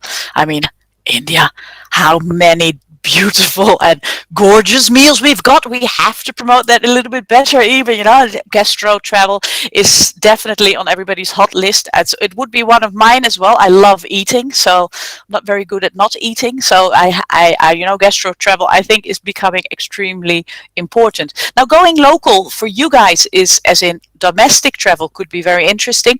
Now I do say that maybe with the COVID-19 situation when we have foreign travelers coming in, we need to be a little bit more careful there. So we need to maybe protect them a little bit better because they're not used to certain types of food, and therefore especially the travelers, for example, coming from Spain, they're above 50, and so it is a target group that we have to take different care of. Now, instigation is Instagram, so you can all, you know better probably than I know Instagram. The staycation is the domestic travel. Staycation is up in the upcoming. We've got the trip zero is basically not causing any footprint. Of course, this is CO2 friendly travel, biking, and the boats that actually are becoming CO2 friendly. Of course, train trips. Any type of trip zero is becoming more and more important, and I think it's very interesting development for maybe new projects in India. Camper mania, that's mainly in Europe. It could be maybe extended, having your own camper van creates a type of freedom that people are looking for. That word freedom becomes more and more inspirational, and freedom are actually slogans that are coming up in the future. Agricultural travel. Now, what is this? I mean, think about it. You're living in the high cities, and all of you are probably living in Delhi, and you want to go away and you want to maybe learn something about farming. So this is, for example, in Spain, one of the new trends. People going to farms, they're learning how to make wine, they're going to learn how to make plantations, and they think that's very interesting. So loads of families are actually going to farms in order to learn something about agriculture. And so the agri travel is an upcoming thing. The mycocations is actually short stays holidays, so for going from one city to another city, and that's a trend in Europe. Now that could be also passed on, of course, within Asia, and have short holidays. Digital nomads, I think that is an extremely interesting trend. That's all of us right now with distant working. We can work from any place as long as you got your laptop with you. You can work wherever you're from, and so the digital nomads actually are very interesting travelers. They stay a little bit longer in a destination, and therefore we can cater to them on the 6 month to 1 year contract. So that's nice. Dark tourism, I don't know if you heard about it. That's definitely up and coming as well. The dark tourism is about, sites that are having something to do with torture, for example, or graveyards, or specific events of attacks. I know that, for example, and this sounds very, when there has been terrorism attacks, we guard the sites actually, and quite a lot of people are coming to look at those sites and those monuments that we create for them. So that's called dark tourism. And we've got, of course, we already stated that as well. It has to be accessible travel for those who suffer some type of handicap, and we want to include them. So we have to become more inclusive, and accessible travel is definitely one of the upcoming trends that we can cater to in India. Okay, please, the last slide. I think that was the last one. I think that's just the essentials. Okay, I wanted to pass by that very, very quickly.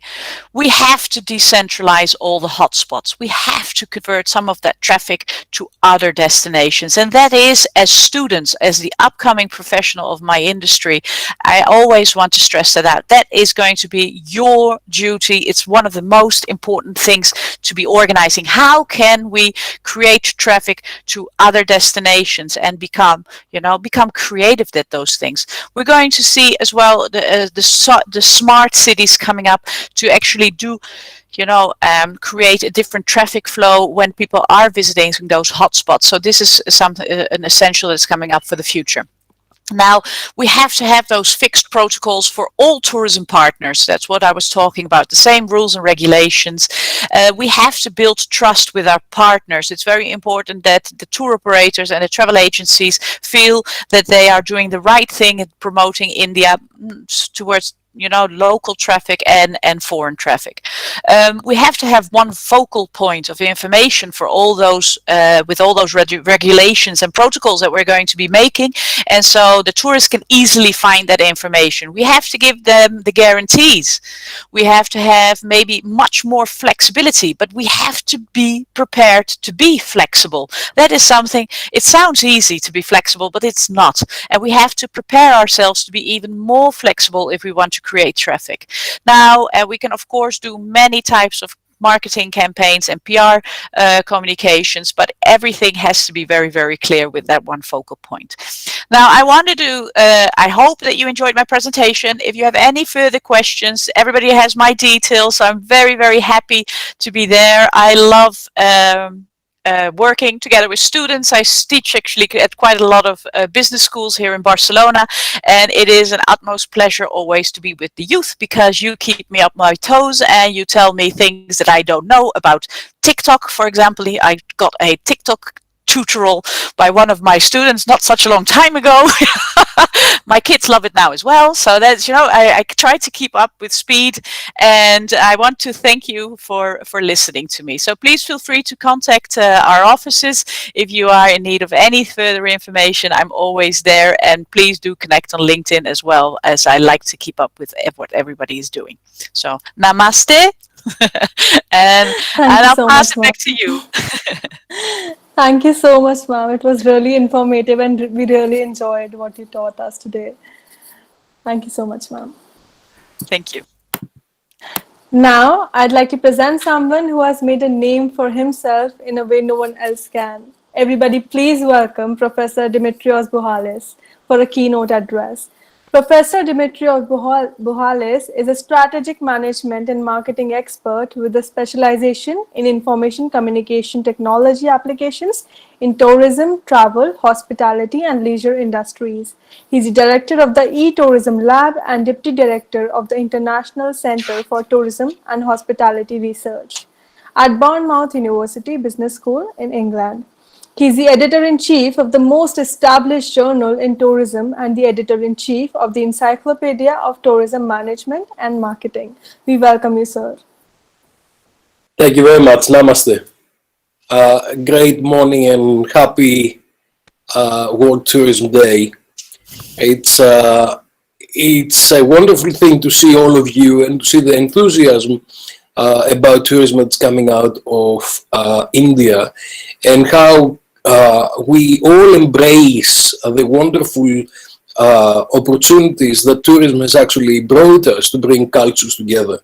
I've been watching you since very, very early in this morning. I think, like Margaret, we had to wake up very early this morning for you. I've sent you a little video, which is not actually little. It takes about 28 minutes. Partly because I'm not very good in the morning, and partly because I've spent quite a lot of time creating something that is comprehensive in addressing the issues that we are facing currently. And the issues that we are facing currently is not only COVID per se,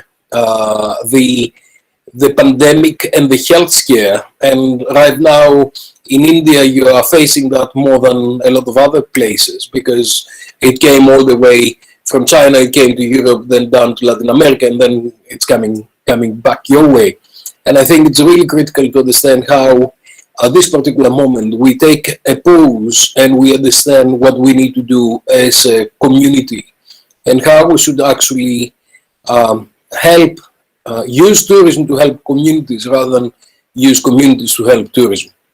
I think it's really critical to understand that tourism is an activity that is not elastic anymore. If anything that we learn from the COVID situation is that we need to travel for our mental health. We need to travel to meet our friends, our family, and to engage with different cultures. And I think the other thing that governments learn is how important tourism is. for their communities, and especially in rural areas, in peripheral areas, and in insular areas. But I think for the time being, we need to learn, especially those areas that they are still, the pandemic still very in a high state of alert. And actually, in some areas that we thought that the pandemic was going away, and now we see a second wave, we need to restrain ourselves. And for the first time, I've been in tourism for about 30 years. For the first time, I haven't traveled for 6 months. And for the first time, I'm advising some of my colleagues and friends not to travel, or to travel in a smart way. And I think that's something that we need to learn how to operate.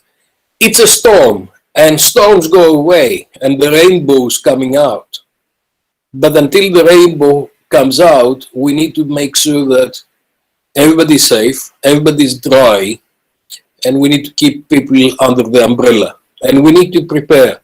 In agriculture, you know, every so long, they take some time off to make sure that that the land can regenerate. I think it's a similar kind of situation that we're facing now. We need to take stock, understand what we're doing. There are things that we're doing that were excellent, things that we were doing that we were not very proud of.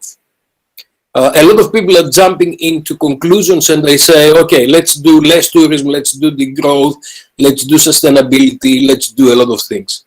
I don't subscribe to a lot of those things. I'm saying let's be smart. Let's understand what we do and why we do it. Let's understand how we can co-create value. Let's understand how we can use smart technologies to bring better authentic experiences and to enable communities to benefit more. Communities of travelers, communities of local people, communities of tourism professionals. Tourism is quite complex. It's not very easy to actually have one magic recipe for all. It's very much context dependent, location dependent, culture dependent. In India, you know that better than anybody else because you've got so many cultures all together living in unity, and you've got so many different ways of doing things. I think the world should learn from India. And I think we need also to make sure that we support the new generation to experience the world through travel and to bring peace.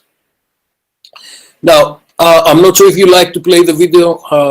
I think you'll benefit. It's probably a little bit too long in comparison to some of the presentations. So I'll keep it quiet so you can see a little bit of some of the pictures and some of the research that the video is actually showing, because especially towards the end, it's talking to you about all the tools that smart tourism is bringing to us, so you can use. Over to you. Conference host, please play the video.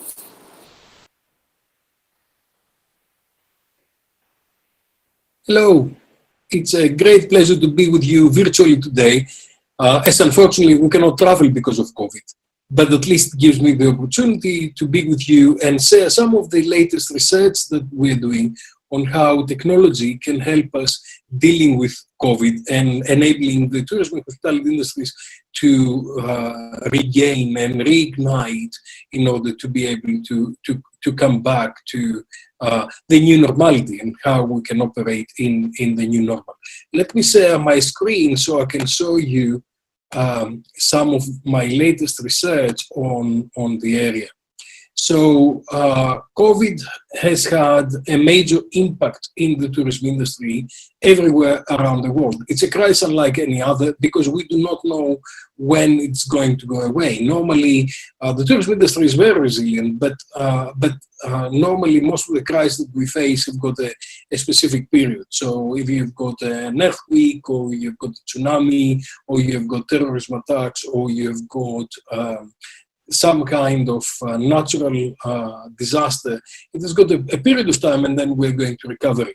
With COVID, it has been a long period, and we do not know when we're going to have vaccines and when we're going to be able to go to the next stage. So COVID has actually dramatically changed what we do. This is Bournemouth in Easter 2019, and this is Bournemouth in Easter 2020. The whole activity stopped and tourism went to ground zero.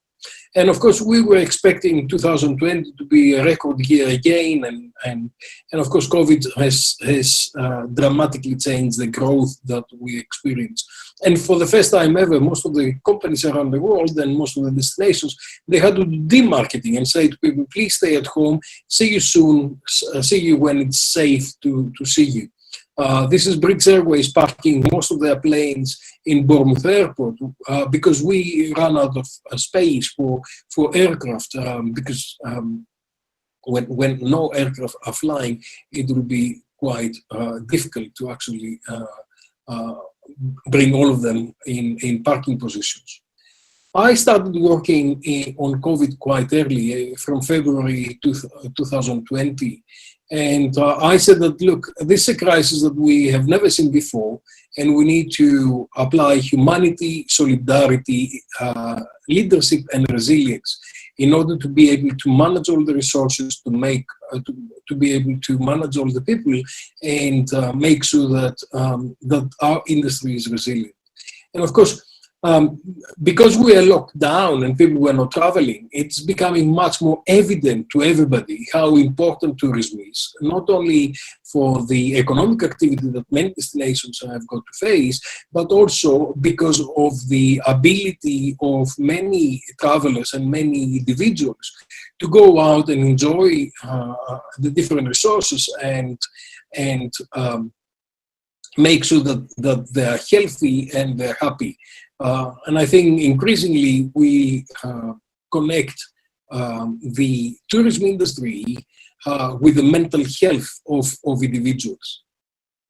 I think one of the major issues is solidarity and what the tourism industry and hospitality can do for communities.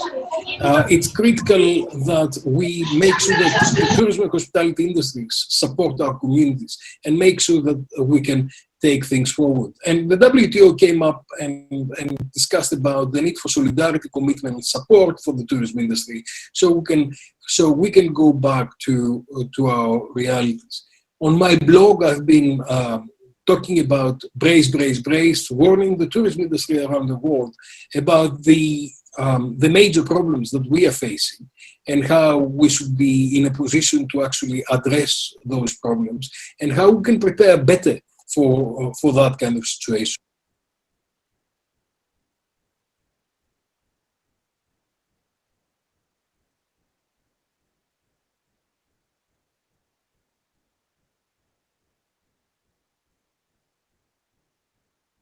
Can you unmute the presentation, please?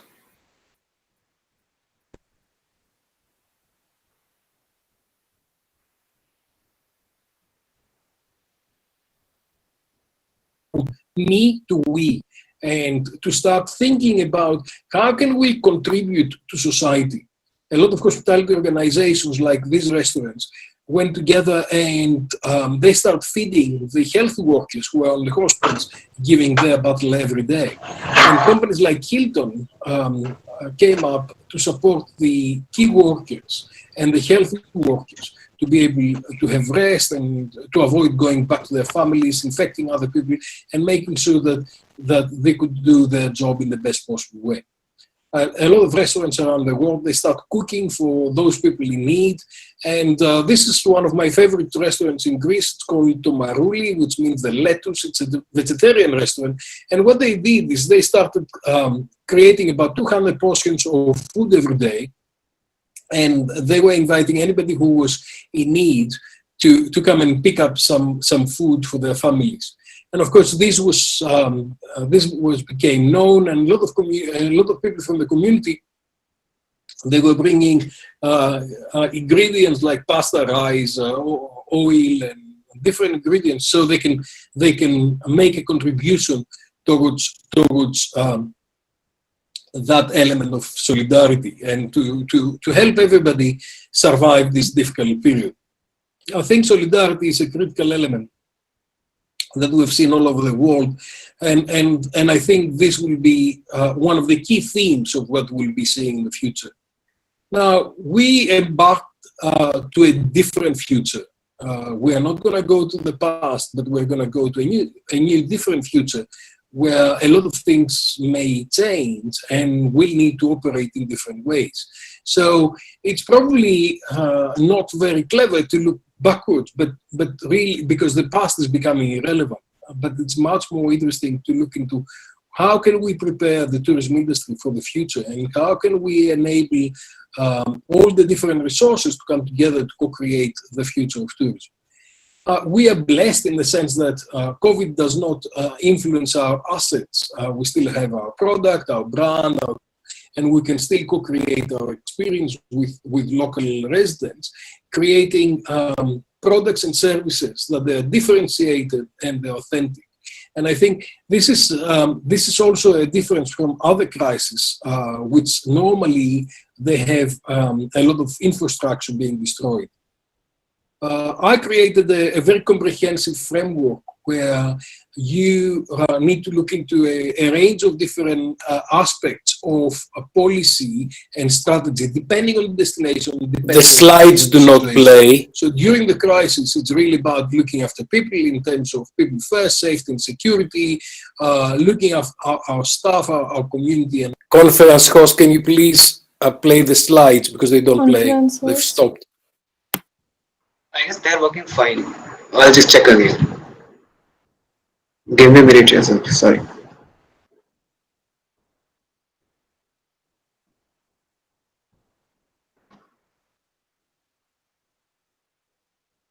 Our customers, and providing humanitarian aid, support their health, and support the communities.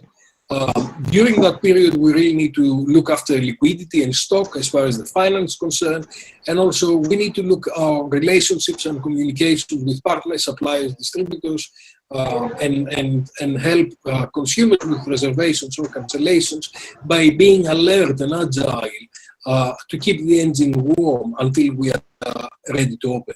Once we open, we need strategies on human strategy, on money strategies for liquidity and starting the business, in operating process, in product propositions, in the distribution and the pricing, and the strategy and the competitiveness towards creating destination strategies that they are smart, they're agile, they bring the whole ecosystem together, they manage the infrastructure, and enable us to operate tourism.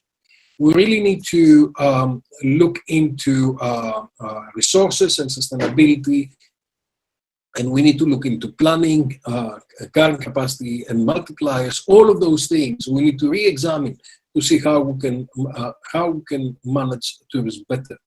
And a lot of clusters of activities and themes came out as a result of that, to manage the situation and bring resilience into the marketplace by training people to understand what they need to do and how they can operate in the new environment.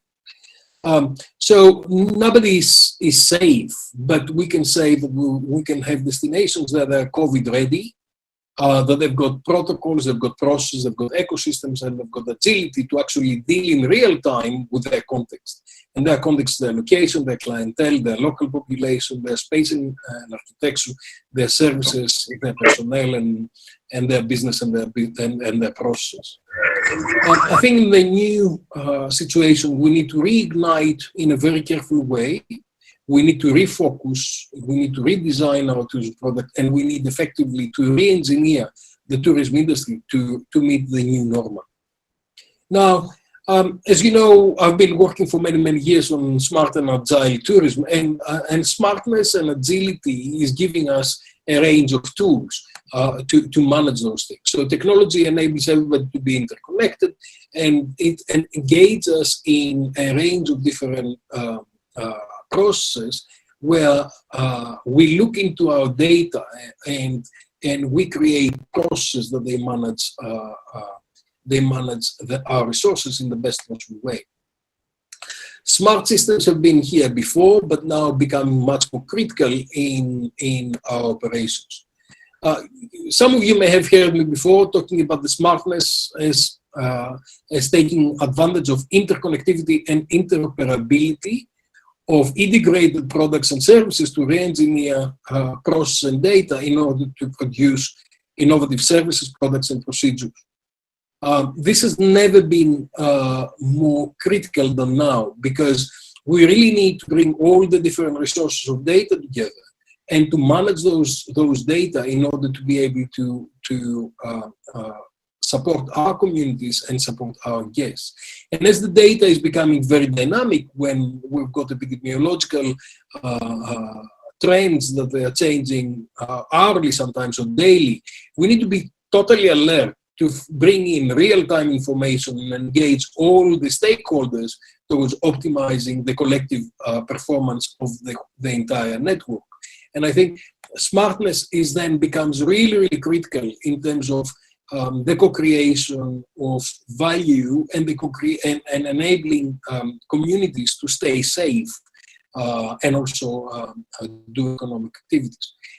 Smartness requires networks and requires the interoperability and interconnectivity of networks. It needs the Internet of Things and the Internet of Everything to connect a range of sensors and beacons in order to collect big data and analyze the big data dynamically. Social media, Web 2, and the user-generated content is also providing us information. And all of those things need to enable us to look into this situation in real time and co-create experience and support co-competition. We've been doing a lot of research on what are kind of enabling technologies are coming out and what are the innovations that are coming forward towards creating value in the marketplace. And there's a lot of disruption in the marketplace when the supply chain is coming together with the customer networks. In this kind of magic moment in the marketplace, you've got technology like virtual reality, augmented reality, location-based service, autonomous devices, all of those things coming together to maximize the value that can be created. Now, we normally look into enjoyment and we normally look into financial gains, but what COVID has actually put as a first priority is safety and security, and particularly with health, because we are fighting an invisible enemy. And I think this will be critical to understand what kind of disruptions that has brought into the market. Some of you may have read my paper on Sokomo marketing, which is really about bringing together social media, context-based information, and mobile information. Context is all about internal context, which is about the individual and about their tasks and their purpose and who they travel with, how familiar are they with the area, what are the topics of interest they've got, and what's their emotional status, what's the goals and likes, preference, disabilities, and allergies. Now, I've got particular likes and I've got particular dislikes and I've got particular preference. And every time I go to Hong Kong, for example, I'll go to the same restaurants that are over and over in the last few years. I've been over and over again because I quite like them, and I'll avoid some others that I do not like for a whole range of different things. So this is my internal context. The external context is what is happening in the locality in terms of the weather, in terms of the social environment, in terms of the season, the political situation, the traffic, the emergency, the delays, the air pressure, and the like. Now, COVID is part of the external environment because it's changing the way we can operate and the safety and the security of it all. When we are talking about smartness, quite often people are thinking about technology. And technology is an important input to smartness, but it's equally important with other very critical inputs like people and the human capital and social capital that comes in to manage knowledge of the society, and also leadership and how we can bring leadership together to drive these things forward and create value co-creation ecosystems where they bring together the smartness economic actors, the technological actors, and the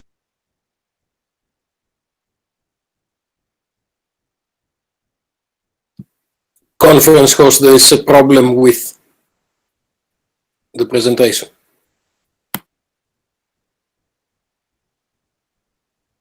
Create innovations in mobility, in governance, in economy, in people, in living and environment. And based on those, we can build smart tourism destinations which bring a range of products and services for consumers. And you can see that on this publication where we explain that in more detail. One of the things that came as a result of technology is sharing economy. And for many years, a lot of people enjoyed a range of different benefits that are coming out of the sharing economy. But increasingly, we predict that the sharing economy needs regulation and needs a whole range of different initiatives in order to make sure that the value that's co-created is equitable for everybody who is involved in this value. And we are looking into what happened with Airbnb and how technology and smartness has actually showed some dark side of the sharing economy, and what can we do to make sure that everybody benefits from that. With my colleague Daisy Fan, we are also doing some research on how people like to interact in social contexts, offline and online. So a lot of people would like to interact when they travel on face-to-face, and others would like to interact, or they have to interact on online social content. And based on this research, we identified 6 types of different tourists when they're traveling. From those people who are detoxing from technology, to those people who are using technology to maintain their daily life. And you see a range of different kind of behaviors here. And also you've got the dual zone people and the diversional travelers, that they operate differently. This is really critical in a way to understand how can we take advantage of technology to serve people in the way that they would like to be served. And how can we help travelers when they are traveling to operate in a way they possibly do. So it's really critical to understand personal preference. The other key issue is real time and nowness. And nowness is really important, especially now with coronavirus, because we need to understand the local based situation.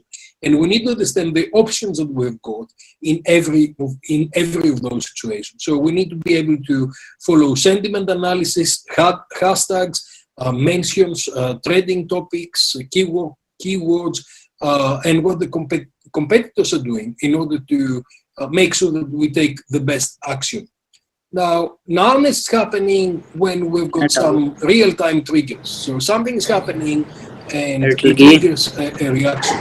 We understand what is the contextual relevance of those triggers by looking to how what's the situation and what is the impact that has on value co-creation.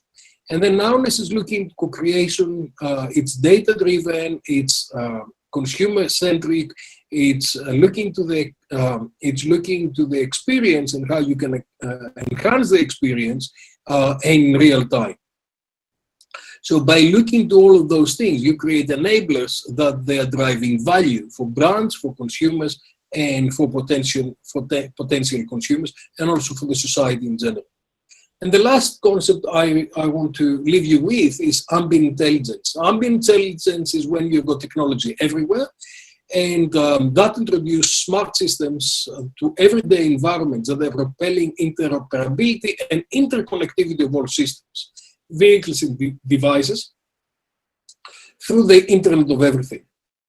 This is facilitated by technical developments like artificial intelligence and machine learning, and it will be further developed through wide area networks like wide area Wi-Fi and 5G and 6G, and also autonomous vehicles and robotics. Basically, everybody is coming connected to the internet, and there is a constant effort to optimize the current situation by getting data that's coming from anywhere. So proactively and in an anticipatory way, we're able to co-create tourism activity in the best possible way. That brings interaction between a range of different players, everybody who is involved in tourism, including business, governments, consumers, employees, interest groups, local residents, and even machines like robots and other machines. What is critical now when you've got COVID is that a lot of new players are coming into this game. So you can have health organizations like hospitals that they're probably part of the government or other business, that they need to come in and engage, or certification companies or health protocol companies, that they're coming in to help different organizations to actually understand what's the requirements and prepare best for consumers. And ambient intelligence is really bringing those people in the best environment and to take advantage of their environment and maximize the benefits that they can get. So it's all about the Internet of Things and the Internet of Everything coming together through networking technology like RFID and smartphones, applications, cryptocurrency and blockchain, sensors and beacons, pervasive computing, gamification, and artificial intelligence and machine learning. All of those things are coming together to support consumers in the center, but also other stakeholders wherever they are in the value chain. And when you're looking at specific technologies that are going to help us with COVID, you are looking to things like thermal scanners, like the Hotel Icon in Hong Kong, where they are measuring the temperature of all the people who are coming in, and they take a range of different measures to actually do that. What we need to do is we need to look into each particular facility and understand how the facility is designed and what's the geography of the facility, and make sure that we can take all protective measures in order to minimize issues. A lot of applications are coming on mobile devices, so it can help us to go and navigate through a whole range of things like hotel rooms or restaurants in a touchless way, or we only touch our own machines, which we own and therefore are safe.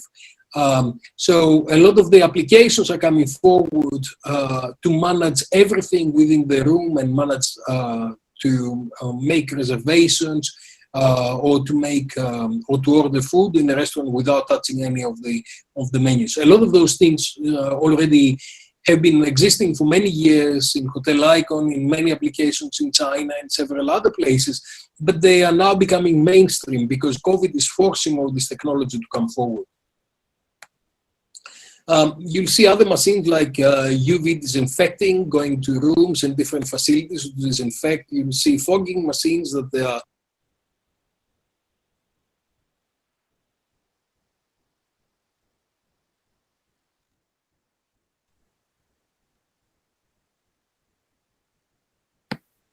conference host, it was disrupted again.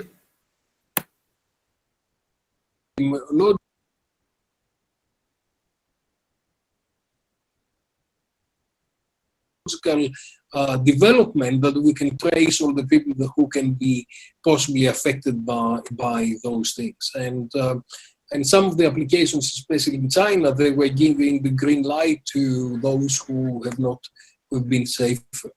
And gradually you see robots coming into the business, and we've been using robots in very difficult situations in the past, but increasingly you'll see robots being used in medical facilities, where it will be easier to use a robot and safer to use a robot rather than human.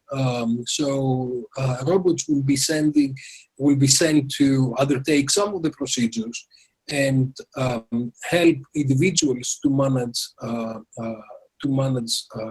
patients in a safer way. And this is the Da Vinci robot, which is one of very interesting kind of machines that one of my friends is using to do operations, cancer operations, because they are much more precise and they they are much less invasive, and they require much less recovery space. In tourism and hospitality, you see a lot of robots, and we've seen them in different kind of facilities around the world, doing all kind of operational things. And increasingly, they will kind of engage more with different clientele and in different operations. There's a big ethical question whether we like that, or whether we like humans to serve, and what can we give to robots to do, and what the robots will look like. But these are big questions that we need to answer over a period of time.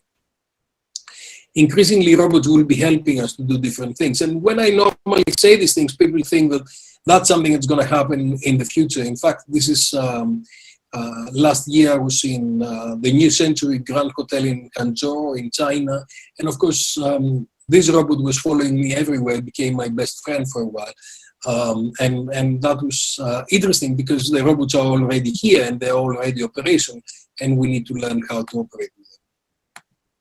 So this is what I had to say. COVID is a difficult situation, and I think we need to plan for the worst and hope for the best. And I think increasingly we learn how to operate in this kind of environment, and we learn how to operate in the next few years, and how we can take the industry forward to the new reality and make sure that everybody benefits and manages to co-create tourism experience. I think one of the things that we've learned in the COVID era is that people cannot do without tourism activity, and many of us have suffered from the inability of traveling and to see our friends and enjoy experience and enlarge and expand our wellness and well-being by being with different people. A lot of the information I said are based on a lot of publications, and you can see them all online, and you can see some of the research that I'm bringing to e-tourism, smart tourism, and ambient intelligent tourism, and how we can apply those things into COVID. Thank you very much. Please stay in touch, and hopefully next time I'll be with you and we'll share a lot of information, and hopefully a glass of wine or something nice together in your place. Thank you.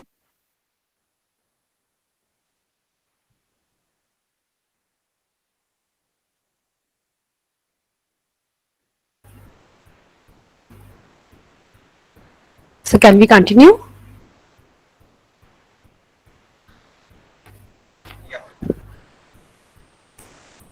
So can we continue?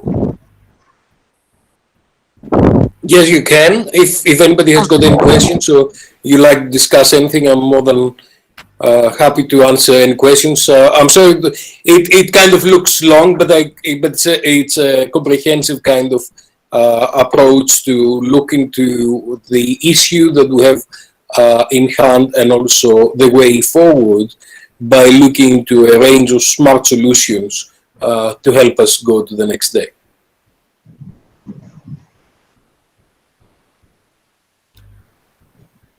Thank you so much, sir, for the wonderful presentation and the wonderful information you gave us. Thank you so much, sir.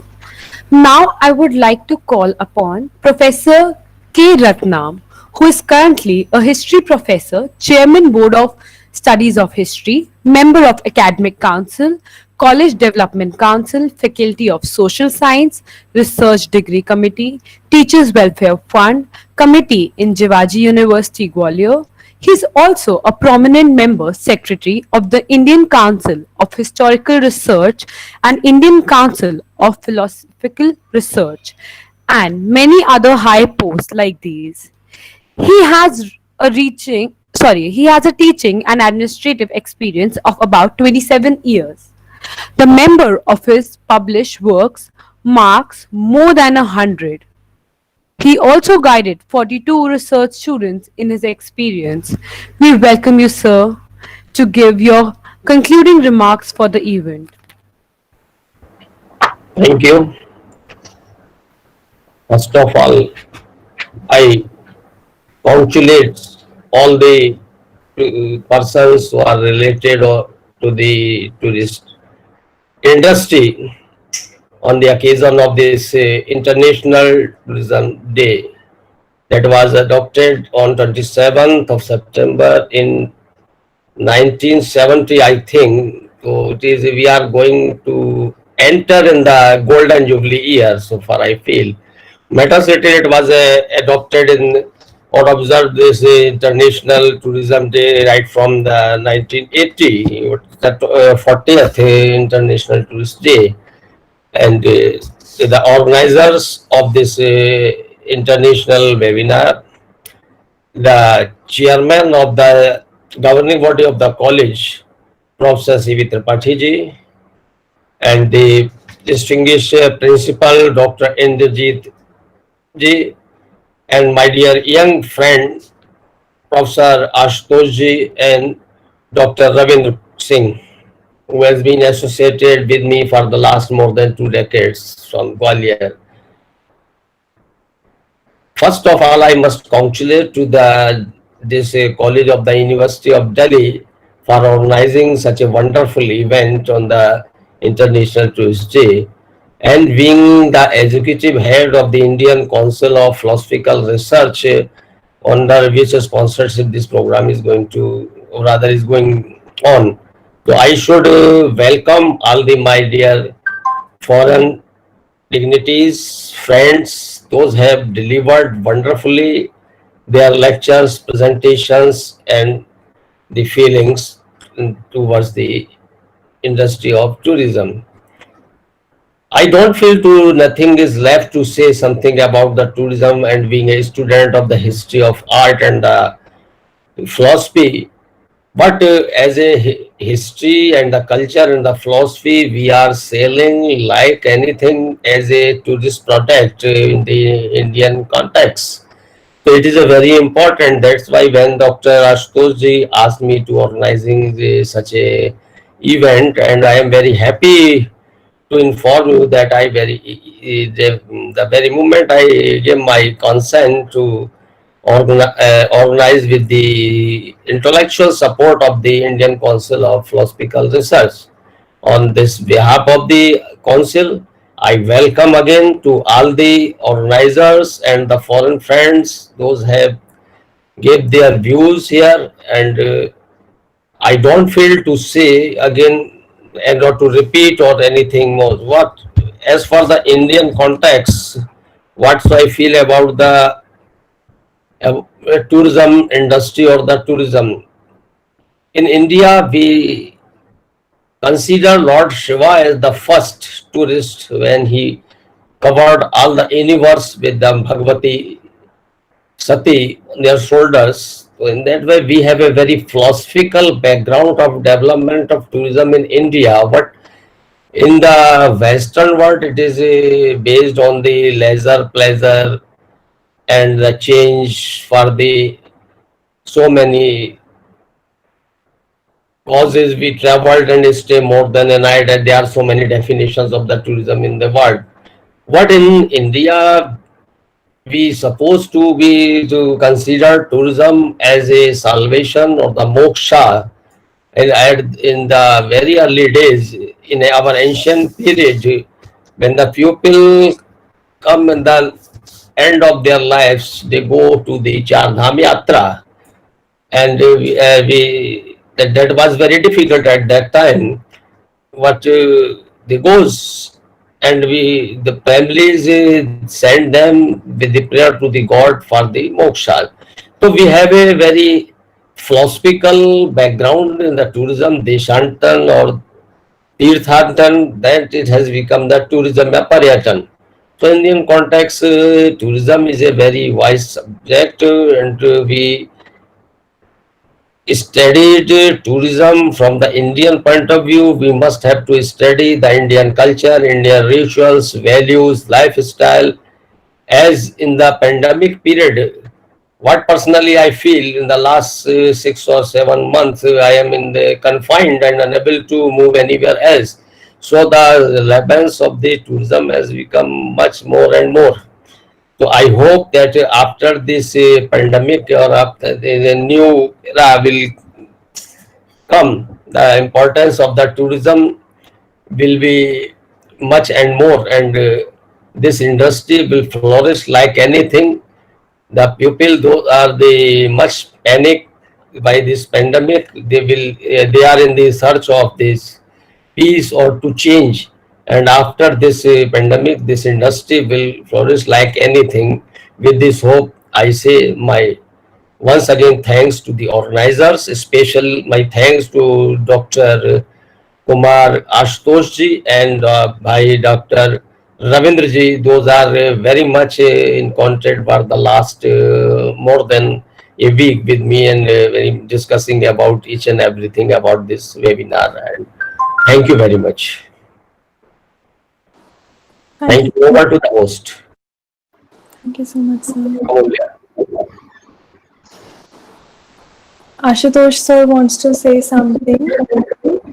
Yeah, thank you very much, and sorry to intervene again because I just got a message from our former Chief Minister, Srimati Vasundhara Raje. She called me up, and due to death of a very big leader of Rajasthan, she could not come. So she has congratulated all of you. She has sent her warm regards. She told me that you please convey it. And I think Madan Bej Barua sir is there also. She sent a special regard for him because she's known to him for quite a long time. She said that to kindly convey my best regards to all the international speakers. She will be writing a letter also. She apologized for not attending such kind of program, and she assured me that she will open an institute of tourism, big institute in Rajasthan, and she will take expertise of all of you. She got very impressed while Professor Buhali sir was speaking. Then I got a call and I asked her to please listen a few sentences of sir. She got very, very happy, and she has congratulated all of you, and also congratulated Professor Rattam sir, who is our member secretary from ICPR, a very reputed man, a very down-to-earth person. So thank you all. I just wanted to convey her feeling to all of you. Thank you very much. And now over to our Amulya. Thank you, sir. Now, I'd like to call upon Mansi Kalra, the president of Karma, to give her worthy concluding remarks. Thank you, Amulya. So, hi everyone. I would just like to tell we at Karma focus on promoting travel and tourism by improving the socio-cultural environment by traveling and collaborating with people all around the world. We believe traveling is beyond exploring new places. Rather, it is like therapy for us. It's a way to discover ourselves. Today, we not only got to interact with some of the most renowned personalities from around the globe, but we also got an opportunity to listen to their stories up close and personal. And needless to say, today's session has made us learn quite a lot about tourism and, in a sense, ourselves. I'm sure we all could take something extremely important from today's session and let it change our lives for good. At last, nothing is possible without a great team, and this event would not have been such a huge success without the help of my fellow union members and contribution of each and every Karma member. Thank you so much, Ashutosh sir, Ravindra sir, and Avinash sir, for being there whenever we needed your help. On that note, I, Mansi Kalra, the president of Karma, the Tourism Society of CVS, would like to thank you all for being there and gracing us on this special occasion. Thank you for your precious time. Thank you so much, Mansi. Now, I'd like to call Dr. Sushim Dubey, who is currently the Program Coordinator of Indian Council of Philosophical Research, to issue a vote of thanks on the behalf of ICPR, CVS, and Karvan. Thank you so much, Amulya Sharma ji, and this is the program which is on this World Tourism Day, jointly organized by College of Vocational Studies, University of Delhi, Department of Tourism, in association with Indian Council of Philosophical Research, Ministry of Education, Government of India, and Karma. The program definitely has given an added new edge of very much desired this tourism and this contemporary situations, immediate situations, its remedy and hope for again for increasing this growth to this sector, the energy to this sector, and of course re-energizing ourselves in terms of spirituality, in terms of our inner search and seek for learning, for growth, for all kinds of our new experiences towards our journey of eternity, and tourism may be the one of the modes for realizing the spirituality which is there in the India, and this program has been successful in emanating the message for that. And definitely in this vote of thanks, I wish to thanks first of all the very patron of this program, Professor B.C. Tripathi ji, Chairman of Governing Body, CVS University of Delhi, and Dr. Indrajit Bagar Sahab, Principal of CVS University of Delhi, and of course from the Indian Council of Philosophical Research, Professor Kumar Ratnam ji, very honorable member secretary of ICPR, and Dr. Kumar Ashutosh, the head of the department, and of course by whose guidance, being as a very chief guest and very honorable and respectable Professor Sri Suresh Prabhuji, honorable member of parliament, and also the former Union Minister of Railway, Government of India, and whom we just missed by the message, Princess Tia Kumariji, also the honorable member of parliament, Government of India. And in this program that we have listened to Sri MP Bej Barua Sahab, former secretary, to whom Ashutosh ji told us the encyclopedia of our tourism and culture. So Bej Barua Sahab, very much thank you for your deliberations. Former secretary, Ministry of Tourism, and permanent representative, honorable to the UN WTO. Also we listened to Professor Paulino G. Salden, Professor Emeritus, University of Hawaii, USA, and also we have just listened to a very enlightening and long presentation by Professor Demetrius, Professor Boomer, University, London, UK, and also to very much thankful for the presentation and giving the time for this program, Dr. Anang Sutapo, CHE Associate Professor at STP, founder of Mandapa Tourism, Indonesia.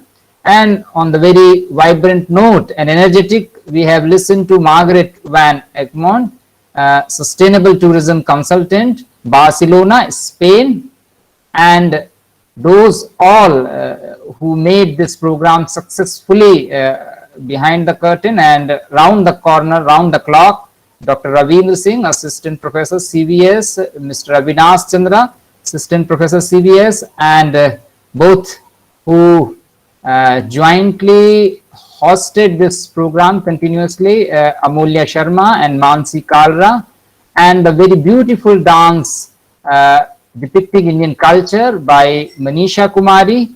So in this vote of thanks, I extend my heartily thanks on the behalf of ICPR as well as CVS Delhi University and Karma, all partners who contributed towards success of this program, whole team, whole research scholar, student and department, and entire all those faculties around India and also the world who happen to be associated with our live YouTube broadcasting and have given their valuable feedback and attended this program, listened to us, and also participated for celebrating this World Tourism Day, for giving a new hope for this sector as well as our inner seek, as I told, for spirituality, for our inner happenings and finding new dimensions in our existence which are there everywhere in the world, that are to be seen, that are to be found, and that need to be realized. And India is one of the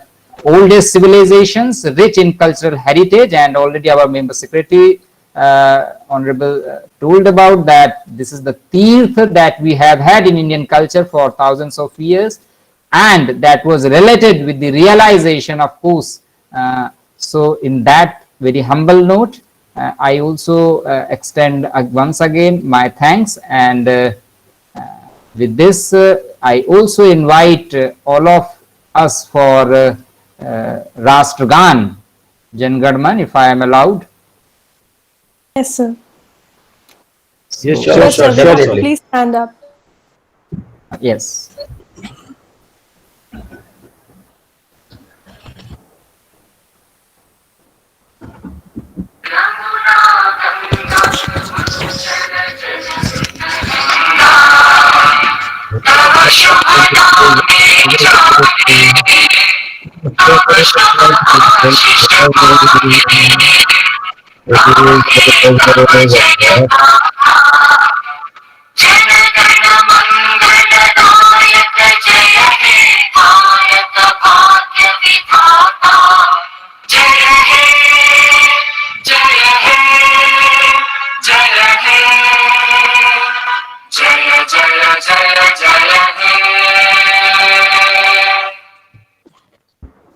Bharat माता की जय. Thank you so much, sir. Now I'd call Shweta to rest the meeting and the event. Thank you, Amolya. So I, Shweta, the Vice President of Karwa, the Tourism Society of College of Vocational Studies, would like to call off the meeting. Thank you everyone for joining us today. It was a great session. Thank you for making it a great day.